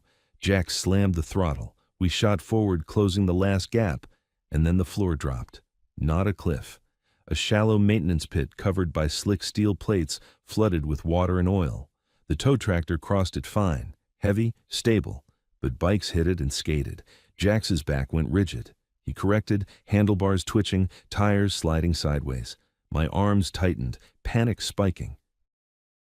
We made it across, barely, rubber slipping but catching again on dry concrete. Ahead, the roll-up door was almost fully open now. The tow tractor began pulling the box truck through. Roach's bike slammed into the truck's rear bumper, trying to stop it, forcing it sideways just a little. The truck's rear door shuddered. A muffled thump came from inside. My chest seized. "Dad!" I screamed, and this time it felt like it tore my throat. The truck lurched again, and the thumping stopped. Jax drew even with the rear door, close enough that if it opened I could touch it. Then, the door beyond, inside the darkness, glowed with headlights. Not the trucks, something deeper inside, a vehicle waiting. A clean black SUV, idling in the dark like it had been parked there all along. And in the driver's seat, barely visible through the windshield, sat a man in a suit. Not a worker, not a guard, a businessman. He lifted a phone to his ear, watched the chaos with calm eyes, and smiled. Jack saw him too, and for the first time, I heard something in Jax's voice that wasn't control or rage. Recognition. "Oh," Jax breathed, like the name tasted bad. "It's him." He leaned forward, shouting into his mic with a fury that shook the tunnel. "Roach, it's Hollis. Hollis is here." The name meant nothing to me, but it meant everything to them. Because Roach's face, visible for half a second as he glanced back, went from anger to something colder, something like dread. And the roll-up door kept rising, and the box truck kept moving, and my dad stayed hidden inside, being delivered not to thieves, but to a man in a suit who looked like he'd been waiting for us. The black SUV idled in the dark like it belonged there more than the forklifts, more than the roll-up door, more than the whole tunnel. It didn't lurch or panic or scramble for space. It waited. The man in the suit, Hollis, kept his phone to his ear, watching as if this was a meeting that had started a few minutes late. Roach swore so viciously it echoed off concrete. "That polished son of—" Jax cut him off, voice like steel. "Eyes on the truck." The tow tractor dragged the box truck forward. The roll-up door was fully raised now, framing the exit into a wider interior corridor lit by strip lights. The moment the truck's rear wheels crossed the threshold, a secondary metal gate began sliding from the side, thick bars, industrial, the kind you could drive a tank into and still lose. They were going to seal us out. Jax didn't hesitate. He stood the bike up, accelerated, and shot through the opening behind the truck before the gate could close. My stomach tried to climb into my throat. "Jax! Hold!" he barked, and that was all. 2 bikes followed us, then 3 more. Not the whole pack, just the ones fast enough, close enough, reckless enough to commit. Roach was one of them. He slammed into the gap on Jax's left, handlebars inches from the closing gate. Metal screamed as the bars clipped his saddlebag, tearing leather open like paper. The gate slammed shut behind us with a boom that shook dust off the ceiling. We were inside, cut off from the rest. In front of us, the tow tractor and box truck rolled deeper into the riverline belly. Forklifts sat idle along the walls like sleeping animals. Cameras watched from every corner, their lenses tiny and indifferent. The man in the suit eased his SUV forward, never speeding, never rushing, just guiding like a shepherd. Jack swerved left, trying to get an angle on the box truck's rear doors. Roach pulled right, scanning for an opening to flank the tow tractor. A guard in tactical gear stepped out from behind a concrete pillar and raised his rifle. Jack snapped the bike sideways behind a parked pallet stack. The rifle barked once, a clean crack, and splinters flew from the pallet wood. Roach returned fire, not wild, not constant, 2 measured shots that forced the guard to duck back. I curled into myself, helmet pressed against Jax's back, trying not to become a problem. My hands shook so hard I couldn't feel my fingertips. Jax leaned back just enough to look at me. His eyes were narrowed slits behind his visor. "If I tell you to get off and run, you run," he said. "Not toward the gate, not toward the noise, toward light. You find an exit and you keep moving." I nodded, but my brain screamed the same thing over and over. Dad is in the truck. The corridor widened into a loading bay that looked too clean to be real. Polished concrete, bright lights, painted safety lines, Riverline logos everywhere, smiling corporate blue. The box truck rolled onto the center line and stopped. The tow tractor disconnected and backed away. Hollis's SUV pulled up 10 yards away and halted, engine still purring. Hollis lowered his window and leaned his elbow on the frame like he was at a drive-thru. He wasn't looking at Jax, he was looking at the truck. Then he spoke into his phone, short, calm words, and ended the call. He stepped out. Suit jacket, pressed shirt, no tie. His shoes didn't belong on concrete this dirty. He walked with the confidence of a man who'd never been told no in his life. Roach braked hard, skidding his bike sideways into a fighting stance. "Hollis!" he roared. "You want to stand here and pretend you're not involved?" Hollis's expression didn't change. He lifted his hands slightly, palms open, the universal gesture of peace. "Roach," he said, like they were old co-workers, "you're making a mess in my facility." Roach's laugh was pure hate. Your facility? Funny. Last I checked, you moved boxes, not bodies. Hollis glanced at Jax, finally acknowledging him. Jax, he said, tone polite. Always dramatic. Jax didn't answer. He kept his bike angled between Hollis and the box truck like a shield. Where's Daniel? Jax demanded. Hollis's eyes flicked to the truck's rear doors, then back. Daniel made choices, he said. Sometimes choices have consequences. My stomach twisted. I knew that voice, not because I'd heard it before, but because it sounded like the kind of man who could ruin your life without raising his voice. Roach revved his engine once, the sound loud in the clean bay. You're playing businessman, but we both know what you are. Hollis sighed, as if Roach was exhausting. What I am, he said, is a man who keeps the river moving. Goods, money, influence. People like you exist because people like me tolerate it. People like us exist because you need us, Roach spat. Hollis's smile was small. Today I don't. Then he turned his head slightly and nodded toward the catwalk above the bay. I followed his gaze, and my blood went cold. Up on the catwalk, behind a railing, stood 3 men in tactical gear with rifles pointed down. Perfect angles, perfect cover. They weren't panicked thieves. They were professionals, stationed like they'd been waiting for a drill. Jack saw them too. His shoulders tightened, and I felt the first real, ugly truth settle into my gut. We were outnumbered inside. And outside, the rest of the pack was trapped behind a gate. Hollis walked toward the box truck with measured steps. Open it, he said to no one in particular. A Riverline worker in a safety vest hurried forward, hands trembling, and unlatched the rear doors. He pulled them open. The darkness inside spilled out like a breath. And then my dad was there. Daniel Carter was sitting on the truck floor, wrists zip-tied, ankles bound, his shirt torn and stained. His face was swollen in places I didn't want to name, but his eyes were sharp, scanning, alive.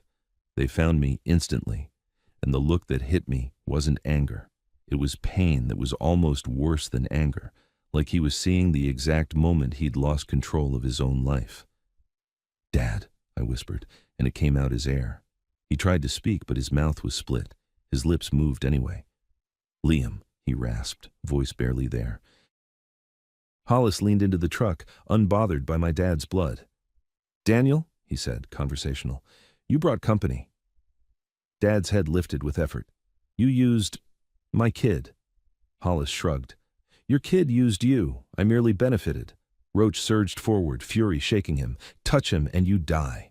Hollis didn't look at Roach. He looked at Jax. You understand the terms, he said. You show up with 200 bikes, you threaten my yard, you kill my security.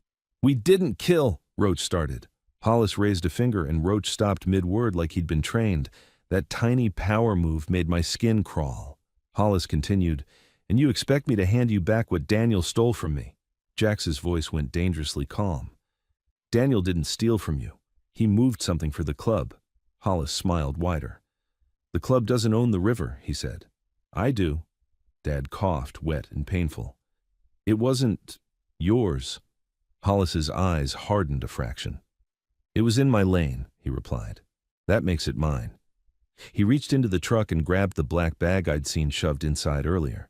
He weighed it in his hand like it was nothing. Then he looked at Jax. Here's what's going to happen, he said. I'll keep this. You'll leave. Daniel will live, barely, and your boys outside will drive away before police show up. Roach barked a laugh. Police? He gestured at the rifles above. You think cops are coming here? Hollis's gaze didn't move. Not the ones you're thinking of. Jax's jaw clenched. If you had that kind of heat, he said, you wouldn't need rifles on a catwalk. Hollis took a step closer, still calm. You'd be surprised what people need, he said. Now. I'm going to give Daniel one chance. He tells me where the rest is, where he hid it after he realized the bike was compromised, or he doesn't see his family again. My heart stopped. What? I choked. Dad's head snapped up, rage and fear mixing. Leave them out of it. Hollis's eyes flicked to me like he'd just remembered I existed. Too late, he said. The boy already made his decision. Roach's hands clenched around his grips. You said you don't need us, he growled. Then why not finish him and move on? Hollis's smile returned, faint. Because I'm not a monster, Roach, he said, and it was the biggest lie I'd ever heard. I'm a businessman. Dead men complicate ledgers. He turned back to my dad. Where is it? He asked. Dad's chest rose and fell hard. His eyes met mine again, and I saw something there, an apology so big it didn't fit in the space between us. Then his gaze shifted slightly past me, toward Jax's bike, toward Roach's position, toward the floor, like he was measuring, calculating, planning something with nothing. Dad's lips moved. Liam, he rasped. Jax snapped, Daniel, don't. Dad's voice strengthened just enough to cut through. Look at me, he said.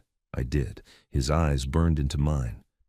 You remember that note? He whispered. I swallowed. Yes. Dad's jaw trembled with pain. Good, he said, because I wrote it for a reason. Hollis sighed, impatient. Touching, he said. Now answer the... Dad suddenly jerked his bound hands toward the truck floor, slamming his wrist down with all the force he had left. A metallic clink answered, sharp, unmistakable. A small object skittered out from under his thigh and bounced onto the bay floor. A key. Not a car key, an old-fashioned brass key with a red tag. Hollis's eyes snapped down. Jax's head turned the same instant. Roach moved first. He lunged off his bike, boots slapping concrete, snatching the key off the floor. Hollis's face changed, real anger for the first time. No! Gunfire erupted from the catwalk. Crack, crack, crack, clean shots aimed to pin, not spray. Roach dove behind a forklift, key clenched in his fist. Jax yanked his bike forward, shielding me with the bulk of it as bullets pinged off concrete. Hollis barked into the air, "Take the kid!" The words hit me like ice water. From the side corridor, 2 tactical guards sprinted in, fast, trained, moving not toward Roach or Jax, but toward me. My body froze for half a second. Then Dad screamed, raw and broken, "Liam!" Jax grabbed my backpack strap and yanked me off the bike. "Run!" he roared, finally the word. "Light! Now!" I stumbled, boots slipping on smooth concrete, the bay's bright lights blurred. I heard Roach firing from behind the forklift. I heard Hollis shouting orders. I heard my dad's voice, hoarse and furious, trying to rise even with his ankles bound. I ran toward a side door with a green exit sign, pushing through swinging safety curtains into a narrower hallway lined with pipes. Footsteps pounded behind me. I glanced back and saw a guard closing fast, rifle held tight, eyes locked on me like I was a package. My lungs burned. My legs felt too small for this.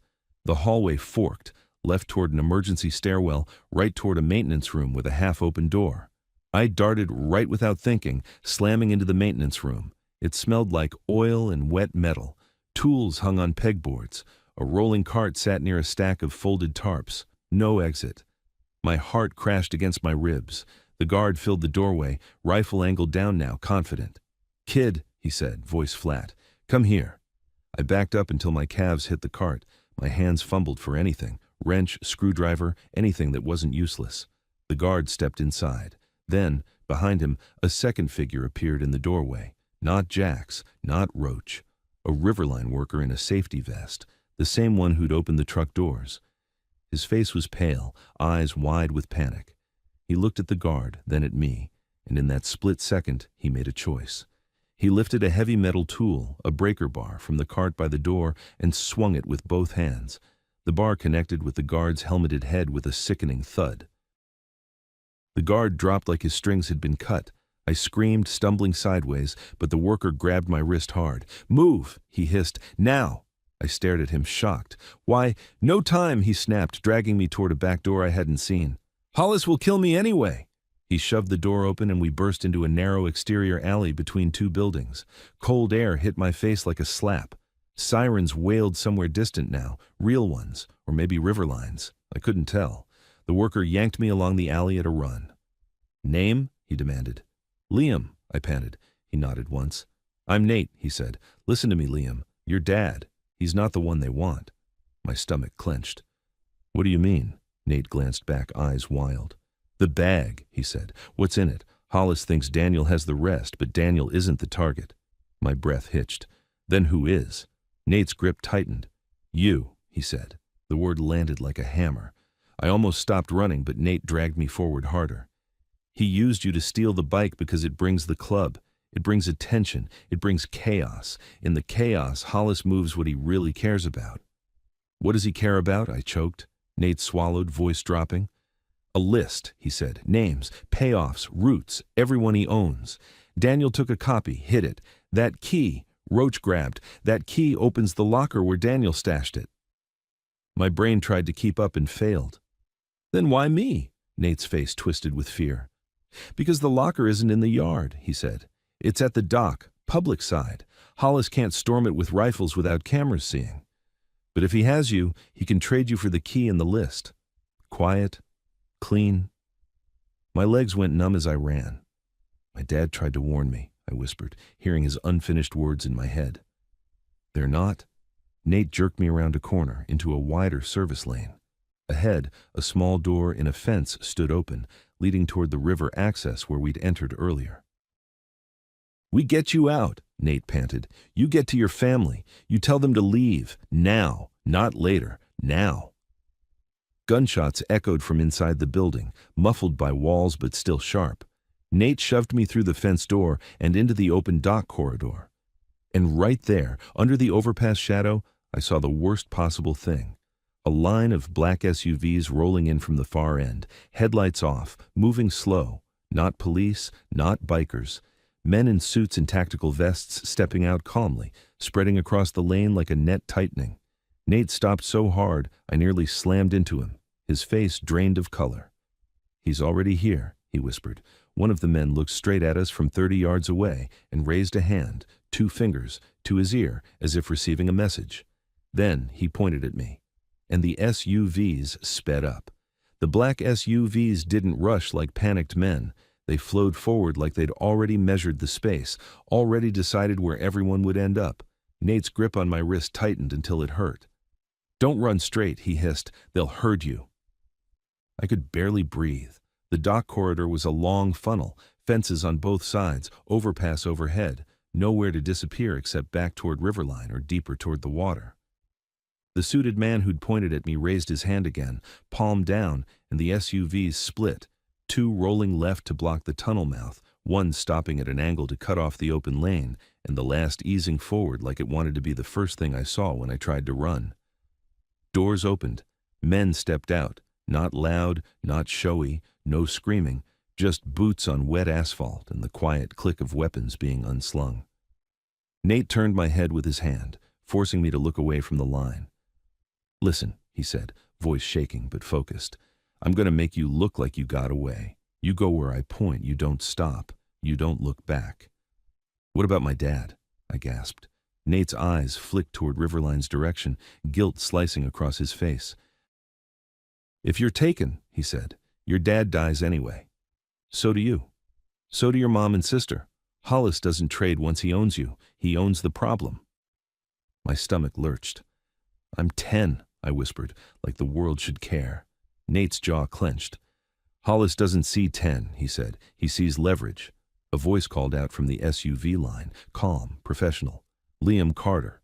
Hearing my full name out loud made my skin crawl. My brain flashed to my house, to Mom's face in the doorway, to Emma clutching her rabbit. They knew everything. Liam, the voice continued, we're here to help you. Walk toward us. No one gets hurt. It wasn't Hollis's voice, different tone, same certainty. Nate shoved me behind a stack of pallets by the fence line, crouching with me. He peeked through a gap, then pulled back fast. They've got 2 on the high side, he muttered. Overpass support column. You move in the open, they drop you. I stared at him, terrified. Then what do we do? Nate's hand patted his vest pockets like he was checking for something. He pulled out a small radio, Riverline issued. His thumb hovered over the button, trembling. You can't, I started. Watch me, he snapped, then pressed it. His voice changed instantly, deeper, steadier, like he'd practiced lying in his head. Dock control, this is Nate. We got a kid loose at East Corridor. Security closing in. I'm on him. He released the button and looked at me. Now, he whispered, you run like you're running from me too. I don't understand. You will, he said, and then he stood up suddenly, stepping out from behind the pallets with his hands spread, making himself visible. Liam, he shouted, loud enough for the suited men to hear. Stop! Get back here! For a split second, it worked. Heads turned toward him. The suited man who'd called my name shifted his stance, recalculating. Nate pointed hard down the lane toward the waterside loading platform, where stacked shipping containers created a narrow maze. "Go!" he roared. I ran. My legs felt like they weren't mine. My shoes slapped wet asphalt. My breath sawed in my throat. Behind me, the calm voice barked something sharp. "Move!" Footsteps pounded. An engine revved. One SUV lurched forward to cut me off. Nate sprinted after me too, shouting like he meant it. "Liam, stop!" To anyone watching, he was chasing me for real. I cut left between two container stacks, squeezing into a narrow passage that smelled like rust and river water. My shoulder scraped metal. I stumbled but didn't fall.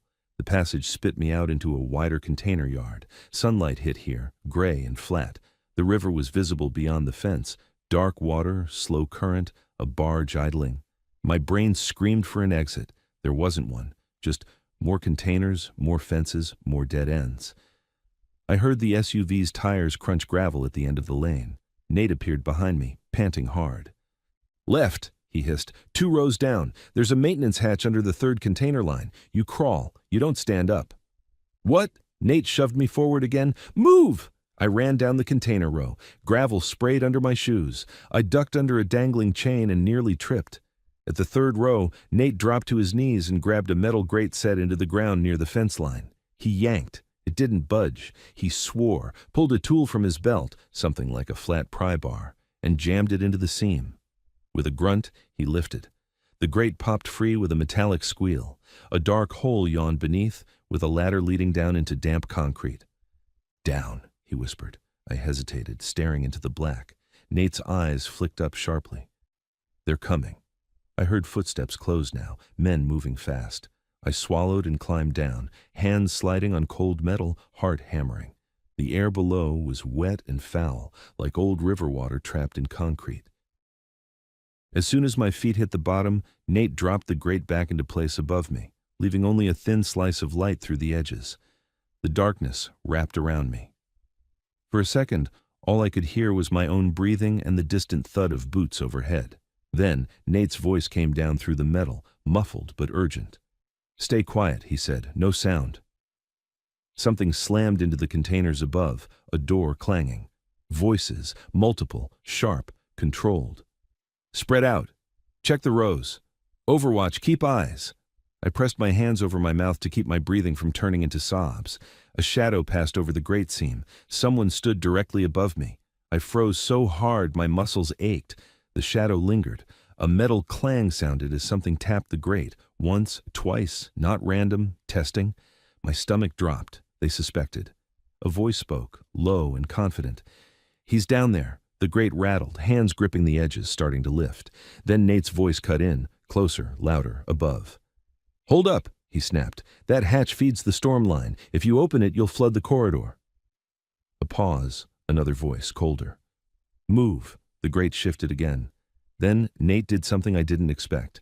I heard his footsteps run away, fast, then a loud metallic crash and a shouted curse, like he'd knocked something over to create chaos in another direction.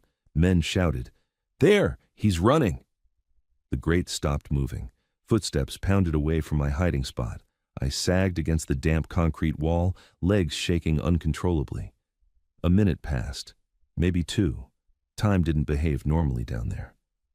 Then Nate's voice returned, whispering through the seam, breathless. "They bought it. For now," I whispered back, barely audible. "Nate, are you okay?" A beat. "No," he said honestly. "But you're alive." I wanted to cry, but fear dried it up. Nate continued, fast. "You can't stay there. This line runs under the dock road and comes out by the old pump house. There's a ladder. When you get out, you go to the only place Hollis can't control, public cameras. You get to a crowd." I swallowed. "My mom, my sister." "I know," Nate said, and his voice cracked for half a second. "That's why you need to get a message to them, now." "How?" I whispered. No phone. Nate went quiet.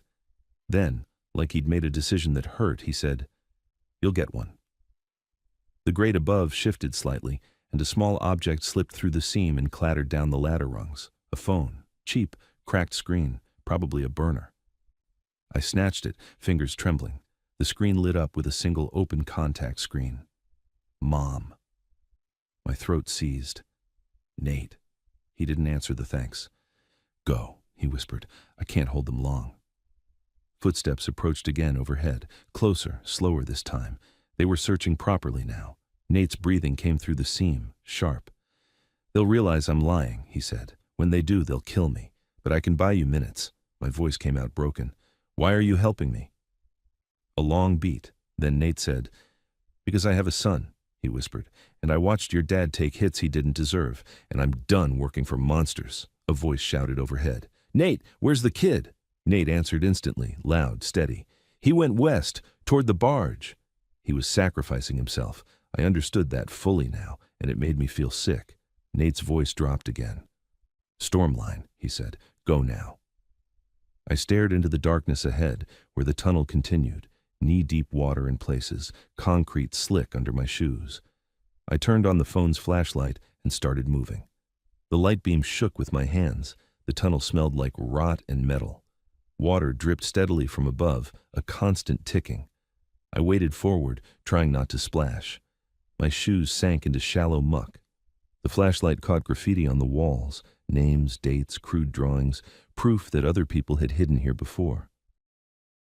My mind kept flashing to Dad in the truck, to Hollis's calm face, to the rifles above the loading bay. I couldn't reconcile any of it. I forced myself to dial Mom. It rang once, twice. Hello? Mom's voice came through, thin and terrified. Liam? Mom, I whispered, voice breaking. Listen, you have to leave, now. Take Emma, go to a crowded place, anywhere with cameras, don't stay home. Liam, where are you? They took Dad, I choked. They're trying to take me. You have to go. A sob caught in her throat. Who? The bikers? No, I whispered, and Dad's unfinished warning finally found its ending in my mind. They're not here to help us. Not all of them. Liam, what are you saying?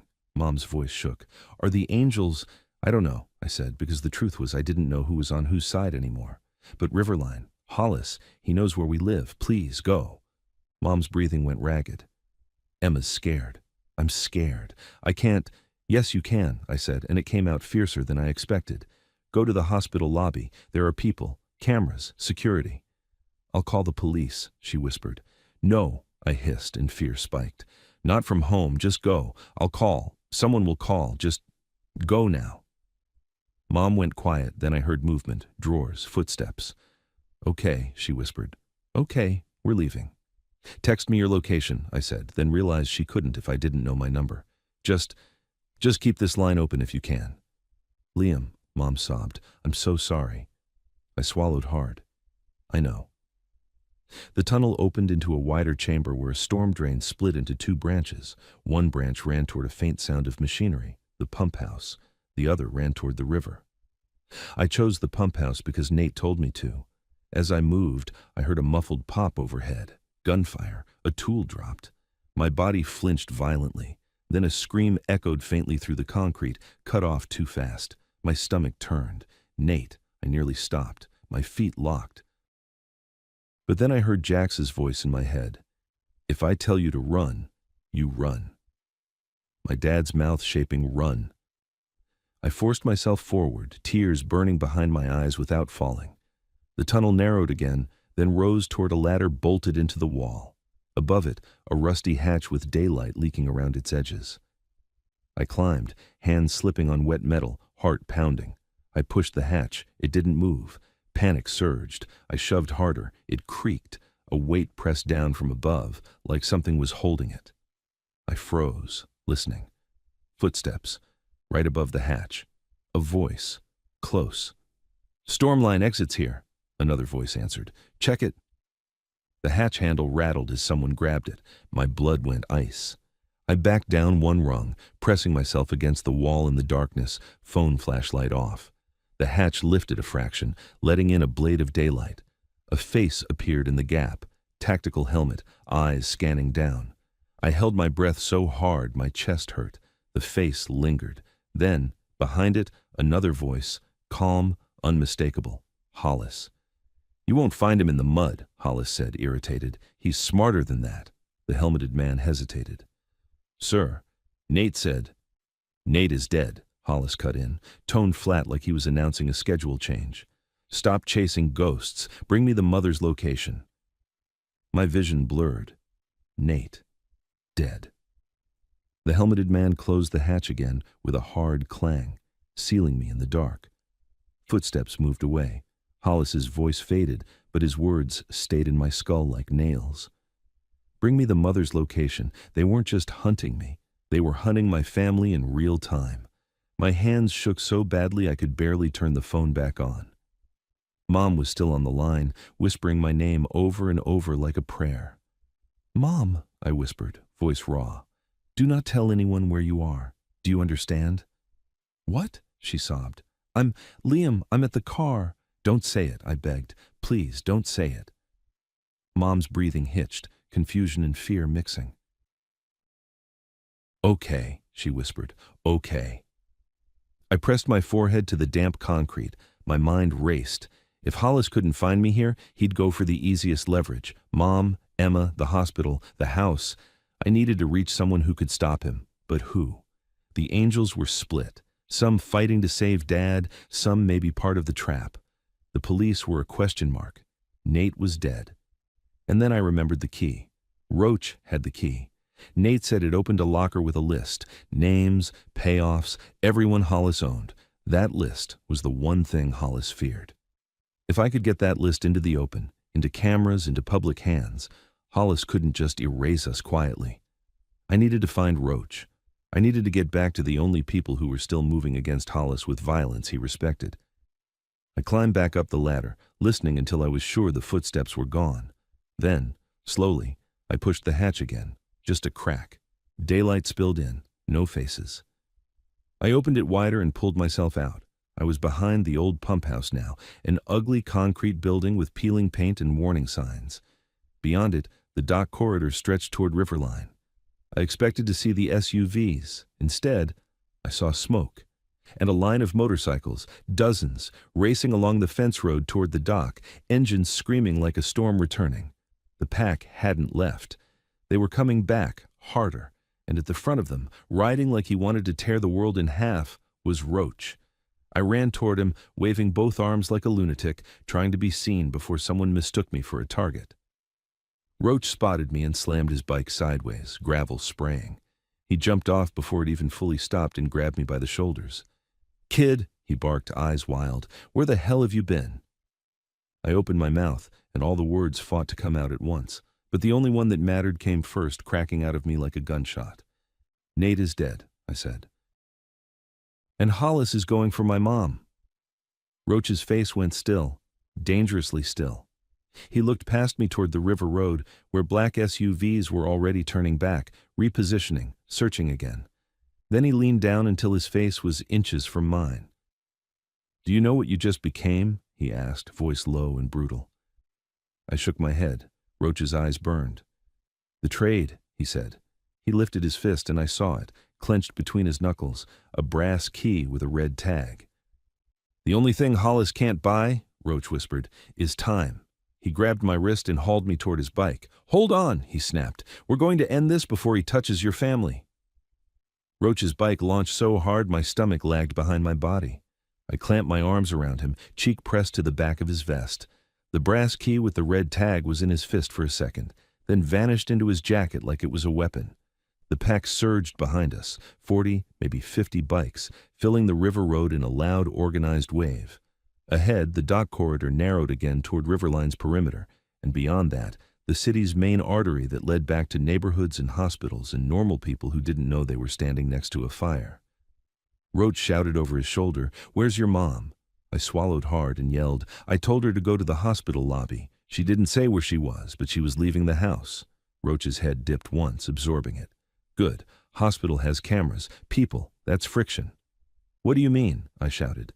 "It means Hollis can't do what he wants in public," Roach barked. "Not clean."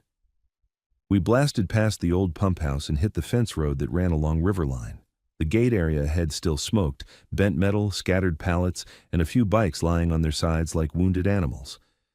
Roach didn't slow. He angled off before the main entrance toward a smaller service lane with a sign that read, "Maintenance access, no trespassing." "Where are we going?" I yelled. Roach leaned left, taking the lane. "To the locker," he snapped, "before Hollis figures out we still have the key." My heart hammered. Nate's words came back. The list, names, payoffs, everyone Hollis owned. If that list existed, it was the only reason Hollis hadn't already finished Dad and moved on. The maintenance lane led to a squat building with an old public dock entrance, concrete steps, rusted railings, and a row of blue metal lockers bolted to a wall under an awning. It looked like a place fishermen used 20 years ago and forgot. Roach slid the bike sideways and stopped so abruptly my arms almost flew off him. He yanked me down and shoved me behind a concrete pillar. "Stay tight," he ordered. "No hero moves." I nodded, throat too dry to speak. Roach signaled and 6 riders dismounted, spreading out around the dock entrance with the kind of quiet focus that made it scarier than yelling. One took high ground on the steps. Another watched the road. 2 moved toward the locker wall. Roach crouched in front of the lockers, key in hand. His fingers didn't shake. He found a specific locker, number 17, painted so faded you could barely read it. RL17. Of course, he slid the brass key in. It turned with a stiff metallic click. Roach yanked the locker door open. Inside wasn't a pile of cash or drugs or anything dramatic. It was a plastic document pouch taped to the back wall, and a small, flat flash drive sealed in a zip bag. Roach ripped it free and shoved it into his jacket like it was dynamite. Jax's voice crackled from somewhere nearby. He'd finally broken back through the internal chaos. "Roach, you got it?" Roach pressed his mic. "Got it. List is real." A beat of silence on the channel, like even the toughest men in the world had to absorb what that meant. Then Jax. "Where's the kid?" Roach looked at me, then spoke into the mic. "With me. Hollis is hunting his family." Jax's voice turned sharp. "Then we move the kid to the only place Hollis can't ghost. Bright lights." Roach's jaw clenched. "Hospital." "Jax." "Hospital." My stomach dropped. "My mom is going there," I whispered, and Roach heard me even without the mic. He nodded once. "Then we get there first." A rider on lookout hissed, "Incoming!" Roach's head snapped up. Down the maintenance lane, black SUVs rolled into view. 2, then 4, silent, headlights off until the last second when they flicked on like eyes opening. Men stepped out in tactical vests, weapons low, forming a line, not rushing, cutting off. Roach shoved me lower behind the pillar. "Head down," I obeyed, peeking just enough to see. The suited man from before walked out from the second SUV, not Hollis. The calm voice. He moved like he'd done this in 100 places.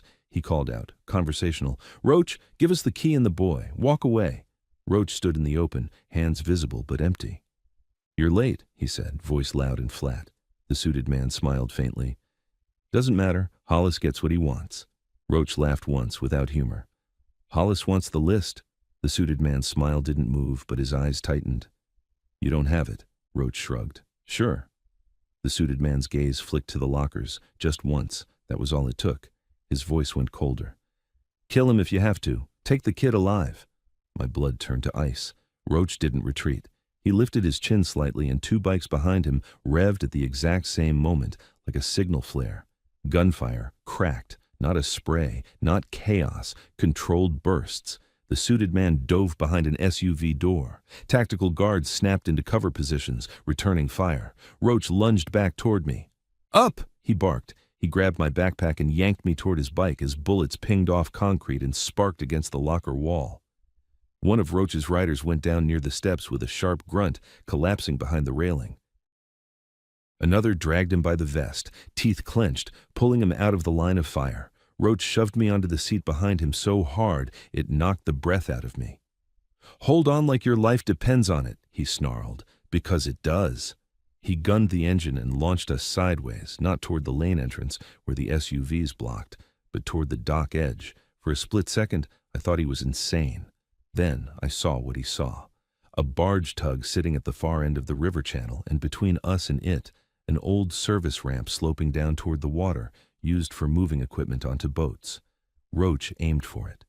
Behind us, Jax's group arrived from the fence road like a thunderclap, bikes pouring in, slamming into Hollis's line from the flank. The tactical men didn't expect it. Their formation broke for the first time. Roach hit the ramp at speed. The bike bounced hard. My teeth clacked. We shot down toward the water, spray and mist rising. At the bottom, a small workboat was tied off, just a battered metal skiff with an outboard motor. 2 Riverline workers stood frozen beside it, eyes wide. Roach didn't slow. He skidded the bike sideways, jumped off, and shoved the workers back with his forearm, not hitting them, just clearing space. "Keys!" he barked at them. One worker stammered, "We—" Roach grabbed the man's jacket, yanked him close, and the worker's eyes filled with terror. He fumbled in his pocket and threw a keyring at Roach. Roach caught it, jumped into the skiff, and hauled me after him by the wrist. "Get down!" he ordered, and I dropped into the bottom of the boat, knees to chest. Roach jammed the key, yanked the starter cord. The engine coughed again. My heart stopped. Gunfire cracked overhead, bullets striking water with sharp slaps. Roach yanked the cord again, harder. The engine roared to life. He slammed the throttle and the skiff tore away from the dock, bouncing over choppy water. I dared to look back. On the ramp above, Jax was fighting like a man possessed, holding the line with a handful of riders against the SUVs. Smoke drifted from a damaged engine. The suited man shouted into a radio, face twisted with anger now, real anger. And then, stepping into view behind the SUVs, calm as ever, was Hollis. He stood at the top of the ramp in his pressed shirt, hands at his sides, watching us speed away on the river like we were a minor inconvenience. Even from this distance, I felt his eyes lock onto me. He lifted his hand, not waving, pointing. Then he spoke to the suited man beside him, and the suited man's posture shifted like he'd just received the only order that mattered. Roach glanced back once, saw Hollis, and his face went hard. "We bought seconds," Roach muttered. "Now we use them." He dug into his jacket with one hand and pulled out the flash drive in its zip bag. He held it up like it was a bullet. "This," he said, voice low, "is the only leash Hollis has." "What do we do with it?" I whispered. Roach looked toward the city skyline beyond the river bend, toward the hospital district. "We don't hide it," he said. "We burn it into daylight." The skiff bounced over a wake, spraying cold water into my face. My hands shook so badly I could barely wipe it away. Roach leaned closer, voice rough. "Kid," he said, "you said your mom was heading to the hospital lobby." I nodded. Roach's eyes narrowed. "Then Hollis is heading there too," he said, "and he's not going to walk in wearing a suit." As if to prove him right, a low hum rose behind us, different from engines on water. I turned my head. Upstream, coming fast along the river channel, was another boat, sleek, black, twin engines. It wasn't trying to catch up eventually, it was trying to catch up now, and on its bow I saw a mounted spotlight and the outline of a man braced with a rifle. Roach swore under his breath and shoved the throttle forward. The skiff screamed across the water, but the black boat was faster. And it was closing the gap.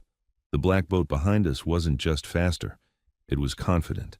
It stayed centered in the river channel like it owned the water the same way Hollis said he owned the lanes. Twin engines chewed the current and spat out a white wake that clawed toward us. Roach looked back once, eyes narrowing, then leaned forward and pushed the skiff harder. The outboard screamed. The little boat bounced so violently my teeth clacked together again. "Get low," Roach barked. I flattened into the bottom, cheek against cold metal, arms wrapped around my head. The river wind ripped through the open skiff, stinging my eyes. A spotlight snapped on behind us, blinding white that turned the water into a strip of glare. It tracked us, steady like a hand pressing down. Roach swore. "They want us visible." A sharp crack split the air, not an echo, not a warning. A round hitting water close enough that spray splashed into the skiff. I yelped and curled tighter. Roach didn't flinch. He jerked the skiff toward the left bank, aiming for a cluster of old pilings and half-sunk wooden posts that jutted from the river like broken teeth. "They can't follow tight," he muttered. "Too much draft." The skiff cut hard toward the bank. The river shallowed. The outboard's pitch changed, louder and angrier. The black boat stayed on us, but it hesitated just a fraction, slowing, adjusting its angle to avoid the posts. That fraction was a gift. Roach used it, threading the skiff between two pilings so close the wood scraped the side with a grinding squeal. I felt the impact through the hull and braced for us to flip. We didn't. We slid through, wobbling, then shot back into slightly deeper water. The black boat followed the opening we'd used, but it clipped a post, just a kiss, enough to jolt it. The spotlight jerked off us for a heartbeat. Roach glanced back again and grinned with no humor. "Good," he growled. "Bleed speed." Another crack. This one hit closer, too close. Roach shouted something and leaned to the right, pulling the skiff into a weaving pattern. The goal wasn't to outrun the bullets, it was to make aiming hard enough that the shooter would stop wasting shots. But the shooter didn't stop, because they weren't aiming to kill me. They were aiming to stop the boat. A round hit the outboard housing with a metallic clang. Roach cursed and smacked the throttle again. The engine sputtered once. My stomach dropped. "Roach, not dead," he snapped. "Not yet." The skyline ahead sharpened, bridges, cranes, and beyond them, the taller buildings that marked the hospital district. If we could reach a crowded shoreline, somewhere with pedestrians, cameras, traffic, Hollis's people would have to change tactics. Roach shoved the flash drive deeper into his jacket as if it might jump out. "This has to hit daylight," he muttered. A third crack. This time, something slammed into the skiff's side. The metal rang, and water started trickling in through a fresh hole. I stared, frozen, watching a thin stream of river water snake across the floor toward my knees. "We're taking water," I yelled. Roach's eyes flicked down, then forward. "Then we land," he said. He aimed for the nearest concrete service ramp on the left bank, one of those sloped access points used for maintenance crews. Above it was a narrow road, and beyond that, a chain-link fence and a strip of warehouses, not public, not safe. But it was land. We hit the ramp at an angle and the skiff scraped up, hull grinding on concrete. Roach killed the engine and jumped out into ankle-deep water, hauling the bow up with raw strength. "Move," he snapped, grabbing my arm and yanking me out. I stumbled onto the slick ramp, shoes skidding. Behind us, the black boat slowed, keeping distance. The shooter didn't fire. Not now, because this part didn't require bullets.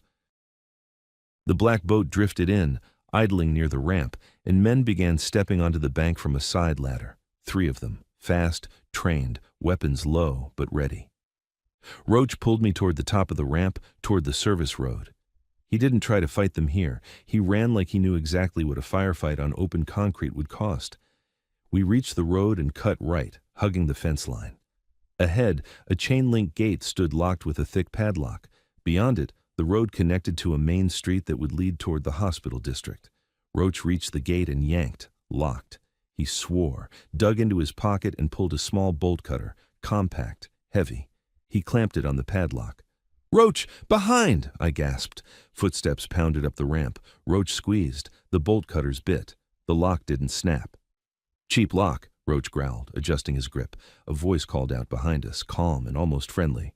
"Roach, you're tired." Roach didn't turn. He squeezed again. The lock finally cracked. Roach shoved the gate open and hauled me through. We ran onto the main street and froze, because the street wasn't empty. A line of black SUVs was already there, parked across both lanes like a roadblock, doors open, men standing behind them in a neat formation. They hadn't chased us blindly. They'd anticipated where we'd land. Hollis's people were in front of us and behind us. Roach stopped so abruptly I almost slammed into his back. His chest heaved. He looked left, right, no gaps, no side alleys wide enough. Then a new sound rolled in from farther down the road, deep, familiar thunder. Motorcycles, dozens, the pack. They were coming in from the hospital direction, racing toward the blockade like a storm returning to its owner. Roach's face tightened. "Jax," he muttered, like it was both relief and a curse. The tactical men by the SUVs shifted, uneasy now. Their calm faltered the first time they heard that many bikes closing fast. They weren't used to opponents who didn't mind getting hurt. A suited man stepped out from the center SUV, same calm voice as before. He looked directly at Roach, then at me. "Hand over the drive," he called, "and the boy walks." Roach's laugh was rough. "You already tried to take him alive," he shouted back. "What happens after you get him?" The suited man didn't answer. He didn't have to. Everyone knew. Roach leaned down to me, voice low, urgent. "Kid," he said, "when the bikes hit, it's going to be loud, it's going to be chaos." I swallowed. "Okay." He shoved a hand into his jacket and pulled out the flash drive bag. He pressed it into my palm so hard, it hurt. My eyes widened. "Me?" Roach's face was set like stone. "They want you," he whispered. "Not me. So you become the courier." My hands shook. Where do I take it? Roach's gaze flicked toward the far end of the street where a sign pointed right, County General Hospital, 1.2 miles. Hospital, he said. Lobby, cameras, people. You find a nurse, a cop, a reporter, anyone with a badge or a phone. You put that drive in their hand and you say one sentence. My throat tightened. What sentence? Roach leaned closer, eyes burning. You say, Riverline Logistics, Hollis. This drive has the list. He paused. Then you don't let go. I stared at the tiny bag in my hand, feeling its weight like a bomb. They'll take me, Roach nodded once, not lying. They'll try. The roar of motorcycles grew, shaking the air. The pack rounded the far corner at speed, jacks at the front, face like a weapon. The tactical line braced, raising weapons, but they didn't fire yet, not with public roads, not with the sound bringing eyes to windows. Cars were stopping now, drivers staring. A man stepped out of a pickup with his phone raised, recording. That was what Roach meant by daylight. Jax's pack hit the blockade like a controlled explosion, bikes skidding sideways to block flanks, riders dismounting and pushing forward behind engine blocks as cover. No wild charge, a practice street takeover. The suited man shouted into a radio, Now! 2 tactical men broke from the line and sprinted straight toward me. Roach shoved me hard. Go! He roared. I ran, not toward the bikes, not toward the SUVs, toward the sidewalk, toward a gap between a stopped sedan and a utility pole. My lungs burned instantly. The flash drive bag was clenched in my fist so tight the plastic crinkled. A hand grabbed at my backpack strap from behind, missed, snagging fabric. I stumbled, caught myself, kept running. I heard Roach's bike rev hard behind me, heard a crash of metal, heard someone scream. I didn't look back. I cut between 2 parked cars, then onto a side street, narrower, lined with small businesses and a bus stop. People turned and stared. Someone shouted, Hey! My phone buzzed in my pocket, Mom calling again. I didn't answer. I couldn't stop. A black SUV turned onto the side street behind me, tires chirping. It wasn't trying to run me over. It was trying to corner me. Ahead was a crosswalk, and beyond it, a small crowd outside a coffee shop, people with cups, jackets, backpacks. Normal life. I sprinted straight toward them because crowds meant witnesses. The SUV slowed, refusing to plow into civilians. It rolled behind me like a shadow, doors ready. A man stepped into the crosswalk and froze when he saw me running, eyes wide. Kid? I didn't slow. I shoved past him, nearly falling. Then another sound hit the street, sirens, real sirens this time, closer, from the hospital direction. The SUV hesitated. A tactical man jumped out anyway, moving fast on foot, weaving through people, eyes locked on me. I bolted into the coffee shop. The bell over the door jingled like the world's stupidest sound. People gasped. A barista dropped a cup. Hot coffee splashed. I skidded behind a table, heart hammering, and screamed the only thing I could think to scream. Call 911, I shouted. Please! The tactical man stepped into the doorway, scanning, trying to look like anything except what he was. He saw me. He started forward. And then, behind him, another figure entered the shop. Not a biker, not tactical, a police officer, uniform, badge, hand on holster. The tactical man froze for half a second. The officer's eyes narrowed, assessing the scene, the frightened people, the kid behind the table. What's going on here? The officer demanded. My throat burned. This was it. This was the moment. I stood up, hands shaking, and held the tiny zip bag out like it was a life preserver. I have something, I choked. Riverline Logistics, Hollis, this drive has the list. The officer's gaze snapped to the bag. The tactical man's face tightened, and outside, through the coffee shop window, I saw 2 more black SUVs roll slowly past the curb like sharks circling. The officer reached for the bag, and the tactical man moved. The officer's hand was halfway to the flash drive when the tactical man moved, not like someone starting a fight, like someone ending one. He lunged forward, shoulder first, slamming into the officer's chest and driving him back into the counter. The officer's elbow hit the espresso machine, metal clanging, customers screaming as hot steam hissed. The flash drive bag flew from my hand and skittered across the tile, spinning under a chair. My heart stopped. The tactical man didn't go for me immediately. He went for the bag. The officer recovered fast, grabbing the man's vest and wrenching him sideways. "Get down!" the officer shouted, to the whole shop and to me, like he was trying to turn panic into order. The tactical man snapped his forearm up and struck the officer's wrist. A sharp crack. The officer grunted, hand slipping from the holster grip. It was silent brutality, right in front of civilians. I dropped behind the table again, crawling on my knees, eyes locked on the chair where the bag had slid. The barista screamed, "Someone call!" Glass rattled as the coffee shop door banged open again. Another officer entered, different uniform, same badge, and the tactical man froze for a heartbeat. But it wasn't relief. It wasn't backup. Because the second officer didn't draw his weapon. He looked at the tactical man and gave the smallest nod, almost invisible. The first officer saw it too. His face tightened. "What the hell are you doing?" he barked. The second officer's eyes flicked to me, then to the floor, then to the tactical man. Calm, professional, owned. My stomach went ice cold. The first officer's voice rose, sharper. "Radio for units, now!" The second officer didn't move. The tactical man used the pause, one clean step, and stomped his boot down on the flash drive bag, pinning it under the chair leg like it was a cigarette butt. Then he bent, grabbed it, and tucked it into his pocket in one motion. "No!" I screamed, and it ripped out of me before I could stop it. The first officer spun toward me. His eyes were furious and confused at once. "Kid, stay down!" The second officer finally spoke, voice controlled. "This is a federal matter," he said, like that sentence was a badge all by itself. The first officer's jaw dropped. "Federal? Your county." The second officer's hand moved under his jacket, not for a gun, for something else. An ID wallet flashed for half a second, too fast to read. And the tactical man relaxed, not fully, just enough. That told me everything. The uniforms weren't safe, not here. The shop's crowd was pressing backward, people with phones out, filming, whispering, crying. The tactical man's eyes swept them like a calculator. He pointed at the barista. "Turn the cameras off," he said flatly. The barista stared. What?" The second officer stepped closer to the counter and repeated calmly, "Turn them off, now."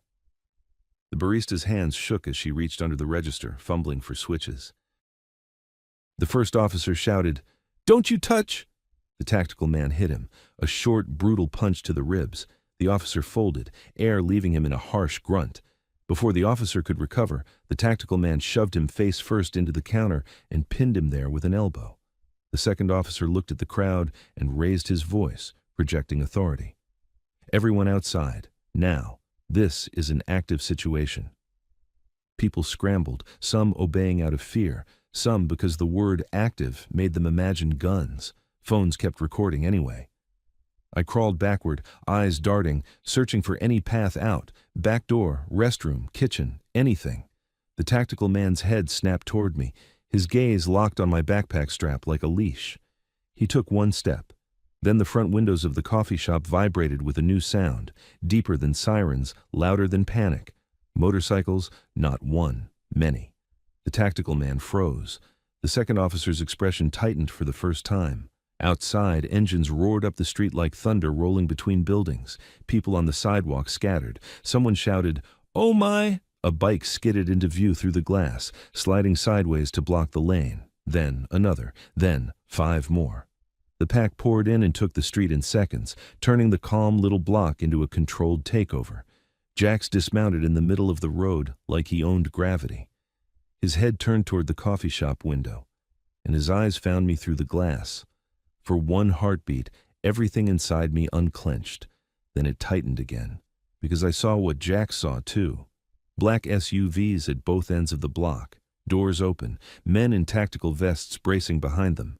This wasn't just Hollis's net, it was a trap built around a crowd. Roach's bike slid in behind Jax, battered, one saddlebag torn, his face streaked with grime. He shouted something I couldn't hear through the glass and pointed at the coffee shop. Jax didn't hesitate. He strode to the front door and yanked it open hard enough the bell rang like a scream. The tactical man inside adjusted his stance instantly, shifting between me and the door. Jax's voice cut through the shop, low and lethal. "Step away from the kid." The tactical man didn't raise his weapon. He didn't need to. He just smiled faintly, like he'd been waiting for this exact frame. "Jax," he said calmly, "you're late." Jax's eyes flicked to the second officer. The second officer's gaze held steady. No fear, no apology. Jax understood. The first officer was still pinned to the counter, struggling for breath. Jax's jaw clenched. "This is your play," he said. The tactical man shrugged. "Hollis doesn't lose," he replied. Roach entered behind Jax, limping slightly, eyes blazing. "Where's the drive?" Roach barked. The tactical man patted his pocket once. "Safe," he said. Roach's shoulders tensed like a dog ready to launch. Jax lifted a hand, stopping him. He took one step inside, slow. The tactical man mirrored him, matching distance.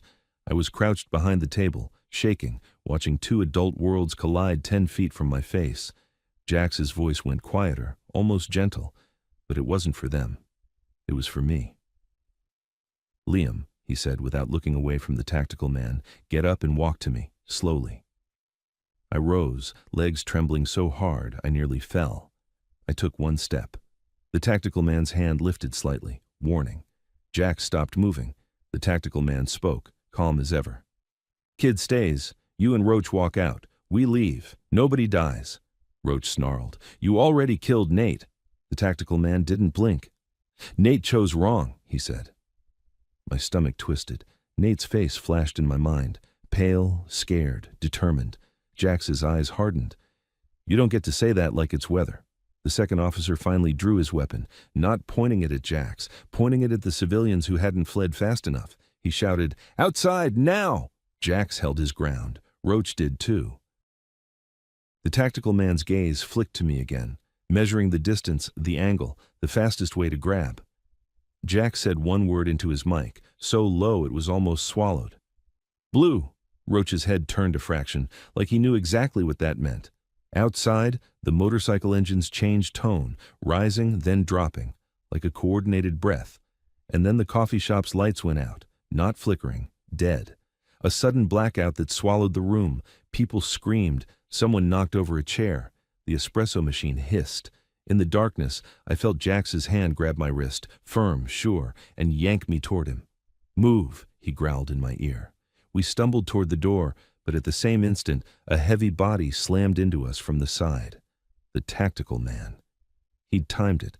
He grabbed for my backpack strap, wrenching me backward. I screamed, twisting, trying to rip free, but his grip was iron. Roach hit him, not with a fist, with the entire weight of his body. They crashed into the table, splintering wood, knocking me sideways. I hit the floor hard, air exploding from my lungs.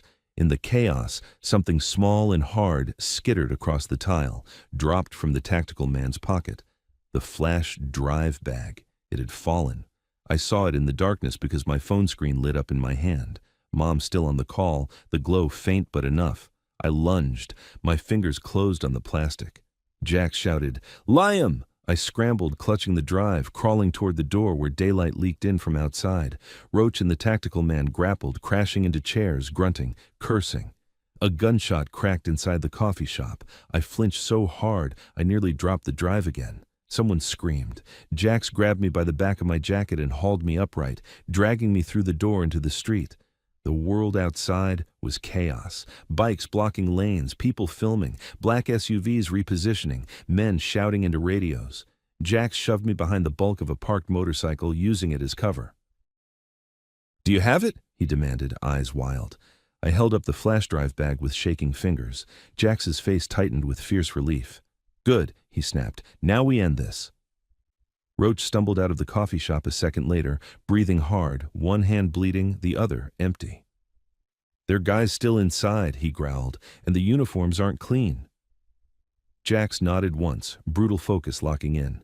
He leaned down to me, voice low and deadly steady.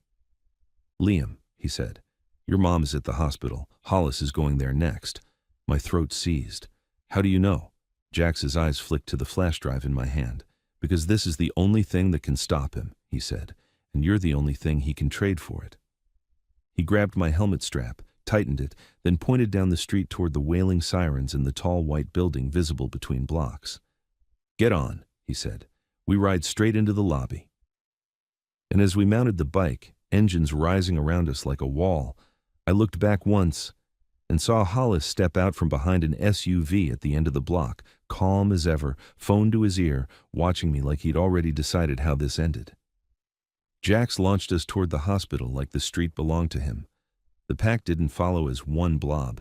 It formed a moving shield, bikes fanning ahead to clear intersections, others dropping back to block the black SUVs that tried to slide in behind us. It was controlled violence, the kind that didn't look like chaos until you realized every piece had a job. Sirens wailed from somewhere close, ambulances, patrol cars, maybe both.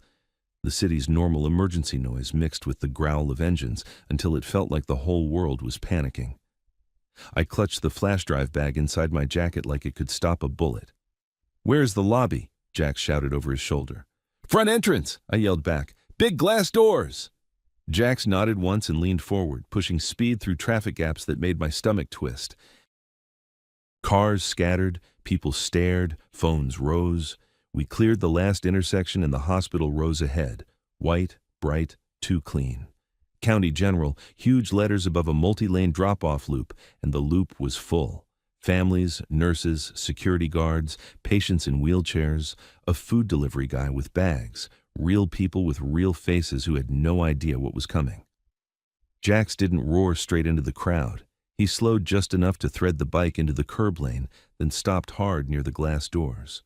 Roach slid in behind us with 3 riders, dismounting fast, scanning the whole entrance like it was a battlefield. Jax yanked me down and planted himself between me and the street. "Helmet stays," he snapped. "Drive stays in your hand. You do not let go." I nodded, throat tight.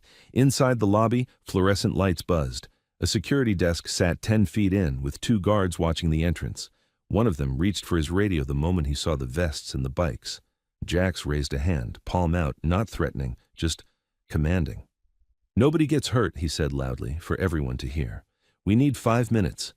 People froze mid-step. A woman clutching a child backed away. A nurse's eyes widened. Roach pushed in beside Jax, voice low but carrying. "Where's the nearest police substation?" he demanded at the security desk. The guard swallowed. "Sir, you can't," Jax cut in, calm and loud. "Call a supervisor. Call an officer. Call whoever you call when you don't want a scandal." The guard hesitated, then grabbed his phone with shaking fingers. Jax turned to me and pointed at the security desk, like it was the only safe object in the building. "You," he said. "You give it to the highest-ranking badge you see. Not a random uniform, not someone who won't say their name."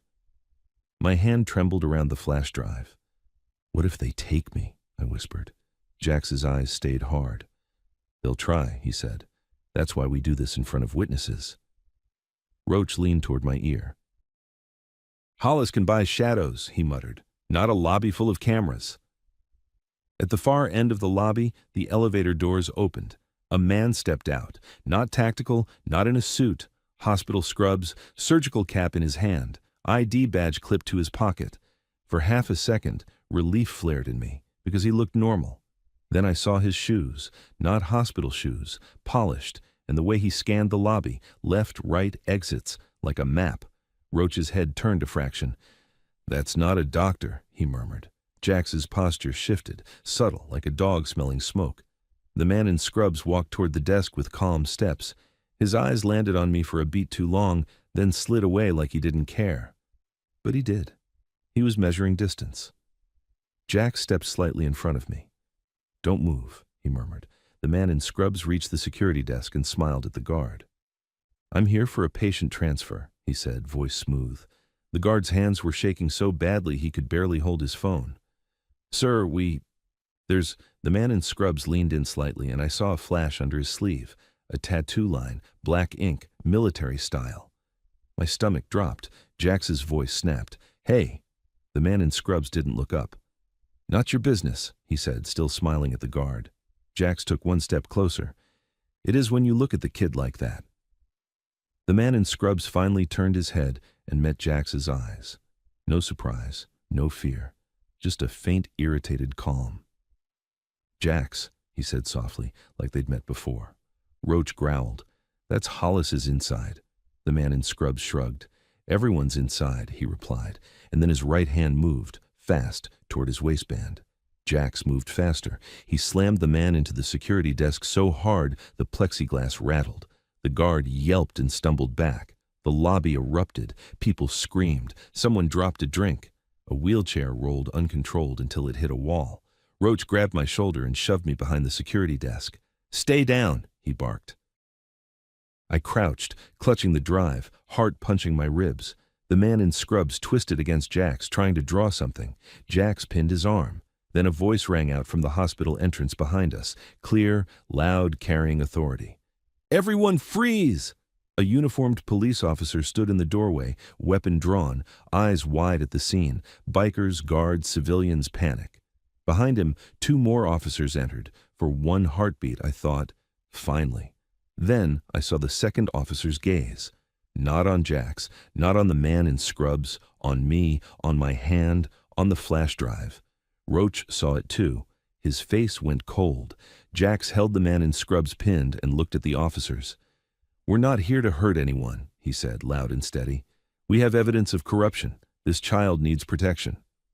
The lead officer's jaw clenched. "Put your hands up," he barked. "Now." Roach muttered under his breath, "He's bought." The lead officer stepped forward, weapon trained, voice sharp. "Kid, come here." My throat seized. I didn't move. The man in scrubs, pinned, smiled faintly like he just watched the last domino fall into place. He spoke quietly, just loud enough for Jax to hear. "Hollis says hello," he murmured. Jax's eyes flicked to me. "Liam," he said, still controlling the man with one hand. "Look at the badges. Read the names." My mind raced. I stared at the lead officer's chest. Nameplate, Henderson. The second officer, Blake. The third, Martin. I didn't know any of them. That meant nothing until it meant everything. Because the officer named Blake didn't look nervous. He looked impatient, like he wanted this over. Roach leaned toward me, voice like a growl. "Not Henderson," he whispered. "Not Blake. Find someone else, a supervisor, a camera, a reporter." My eyes darted around.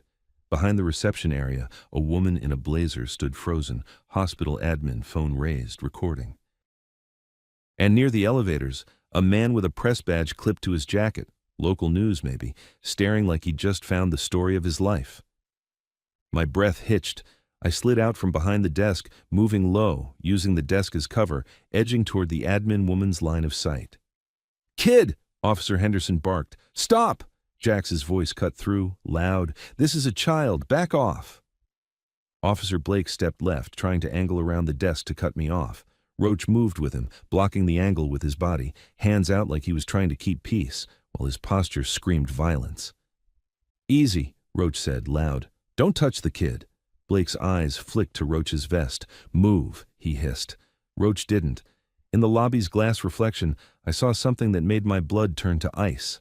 Outside, across the drop-off loop, a black SUV had rolled into the ambulance lane and stopped. No lights, no siren. The back door opened. Hollis stepped out, not hiding, not rushing, just walking toward the entrance in his pressed shirt like he was late for a meeting.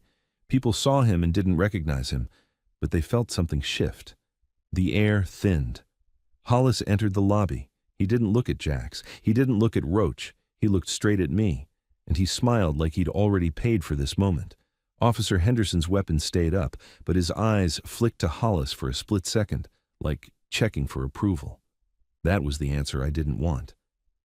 Hollis stopped 10 feet from the security desk, hands relaxed at his sides, voice calm enough to make it worse. "Liam," he said, saying my name like we were family. "You've had a long day." My skin crawled. I backed up instinctively, bumping into the desk. Hollis's eyes softened just a fraction. "Your mother and sister are safe," he said. "They're being helped. All you need to do is give me what you're holding." My breath caught. "Where are they?" I choked. Hollis's smile didn't fade. "Not here," he said. "Somewhere quiet." Roach's voice cracked with rage. "You touch them, I'll—" Hollis turned his head slightly toward Roach, still calm. "You won't," he said, "because you care about the boy more than you care about winning." His eyes returned to me. "Hand it to me," he said, "and I let your father walk. I let your mother keep breathing. I let your sister sleep tonight." My hand shook around the flash drive bag. Behind Hollis, Officer Blake took one step closer, weapon low now, like the decision had already been made. Jax's voice went tight. "Liam, don't." Hollis's tone stayed gentle. "This isn't about you and them," he said to me. This is about your family." My brain screamed that he was lying, but then Hollis lifted his phone and tapped the screen once. He turned it so I could see. A live video feed. My mom in a hospital stairwell, holding Emma tight, both of them crying. A man's gloved hand visible in the frame, gripping Mom's shoulder. Mom's face turned toward the camera, and even through the shaky feed, I saw her mouth my name. Liam. My blood went cold and hot at the same time. Hollis lowered the phone and looked at me kindly, like he was offering a solution to a math problem. "Trade," he said. My fingers went numb, and in that exact second, from deeper inside the hospital, an alarm began to blare, high, urgent, followed by a shouted announcement over the PA. Code Silver, active threat. The lobby froze. Even Hollis's smile faltered for half a beat. Because Code Silver meant one thing in a hospital.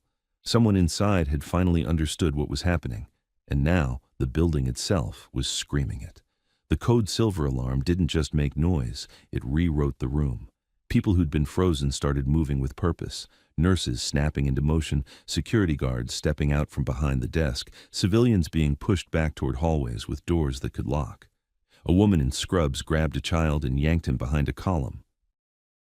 Phones rose higher, recording everything now because the building itself had just announced an active threat. Hollis's smile returned, smaller and sharper. "That's inconvenient," he murmured, like the hospital had interrupted his schedule. Officer Henderson's radio squawked. His eyes flicked between Hollis and the exits. "We need to secure the lobby," he barked, but his voice lacked real authority now, because everyone could see he was looking for direction. Jack still had the man in scrubs pinned to the desk, but his focus was on me. "Liam," he said, low and urgent, "listen to me. That video could be old. It could be a loop. Don't give him the drive." Hollis didn't argue. He just raised his phone again and tapped once more. The feed shifted. Different angle, closer. My mom's face filled the screen. Emma's rabbit was visible, crushed against her chest. Emma was shaking so hard her teeth clicked. Mom spoke, but I couldn't hear her. I could read it on her mouth anyway. "Please." My knees felt like they were going to fold. Roach's face was pure rage, but even he didn't move, because Hollis had done what he always did. He'd put innocence on the table like chips. "Trade," Hollis repeated, voice calm. "The drive for your family. You can be the hero you wanted to be this morning." I looked down at the zip bag in my hand, a tiny thing, a cheap piece of plastic, and inside it, Nate's last chance, Roach's risk, Jax's war, a list of names that could burn a city. I thought about Dad's note, "Don't touch the bike, ever." He'd been trying to protect us from this exact moment. The Code Silver alarm kept wailing. The lobby doors were being locked from the inside now, magnetic clicks, metal clanks. A nurse slapped a sign onto the sliding doors, "Lockdown." That mattered, because Hollis hadn't planned a lockdown. Hollis had planned a quiet trade.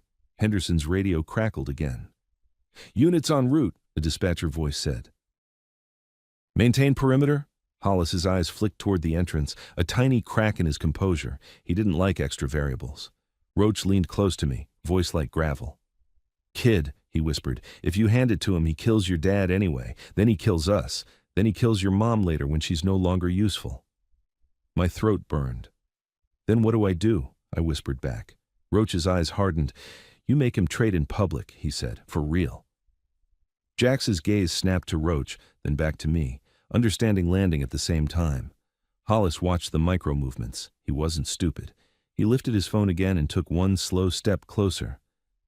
"Liam," he said gently, "don't make this hard." I raised my hand. Hollis's eyes brightened, just a fraction. I walked forward, slow, shaking, like a kid being pushed toward a cliff. Officer Blake shifted, ready, eyes locked on my fist. Hollis extended his hand. And I did exactly what Roach told me to do. I made it public. I stopped 2 steps short of Hollis, turned slightly, just enough so the admin woman in the blazer and the man with the press badge could see my hand clearly, and I lifted the flash drive bag high. "This is evidence," I said, voice cracking but loud in the screaming alarm. "Riverline Logistics, Hollis, this has the list." The press guy's eyes widened. His phone rose instantly, recording. The admin woman whispered, "Oh my God," and kept filming. Hollis's smile froze. "Give it to me," he said, tone tightening. I looked at his phone. "Show them," I said louder. "Show everyone, my mom and sister." For the first time, Hollis hesitated. Because he could control a hallway, he could control a cop, but he couldn't control 100 witnesses and a reporter when the building was locked down and already shouting Code Silver. Roach took a step forward, hands out, voice booming. "You want to trade? Do it clean, in front of the cameras. Release them on screen now." Officer Henderson's face tightened. He didn't like being on camera. None of them did. Hollis's eyes flicked to Henderson, then to Blake, checking his assets. Then his gaze returned to me. And for the first time that day, I saw it clearly. He wasn't deciding whether to spare my family. He was deciding what would cost him less. He lifted his phone, tapped the screen, and put it on speaker. "Bring them to the lobby stairwell," he said calmly. "Now." Jax's head snapped up. "Don't," he warned, but it was too late.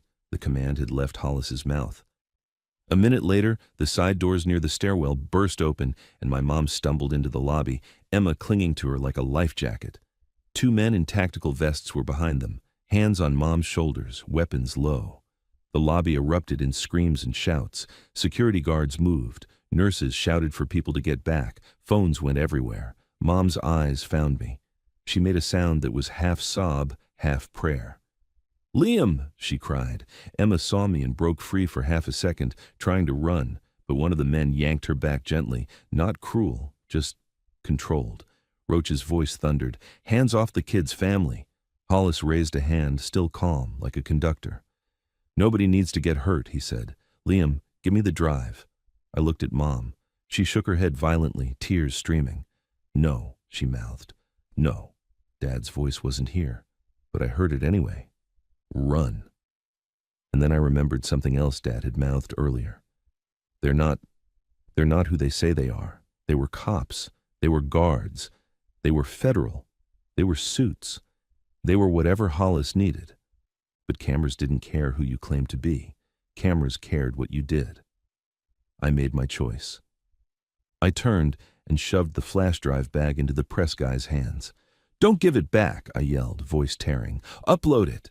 The press guy's eyes went huge. He clutched it like it was radioactive. Hollis's face changed instantly, real anger, the mask cracking. "Take it," he snapped. Officer Blake lunged toward the press guy. Roach moved like a cannon. He slammed into Blake, knocking him sideways into a column.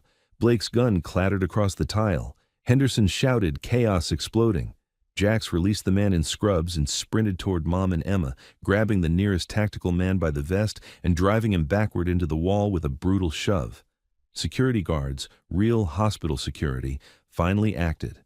They piled in, not knowing who was who, just responding to the alarm and the visible threat. The lobby became a storm of bodies and shouting and flashing screens. In the middle of it, Hollis did what Hollis always did. He tried to leave.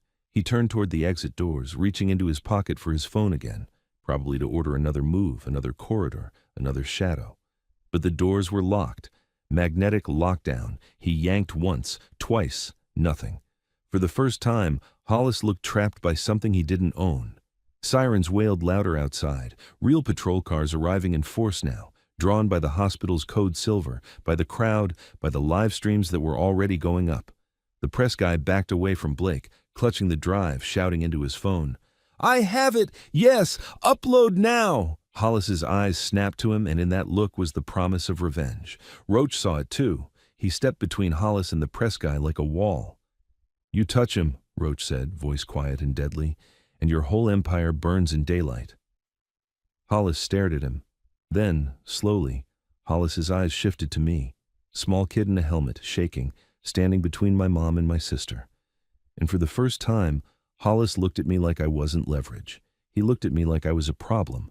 Mom grabbed me and pulled me into her arms so hard it hurt. Emma wrapped around my waist, crying. Rabbit crushed between us. I was breathing, but it didn't feel real. The lobby doors finally unlocked as uniformed officers poured in, more than 3, more than 5. Enough that Henderson and Blake couldn't steer the room anymore. Body cams everywhere, voices calling names, supervisors arriving, taking control. Hollis tried to speak, smooth, confident, but a woman lieutenant cut him off, loud and clear.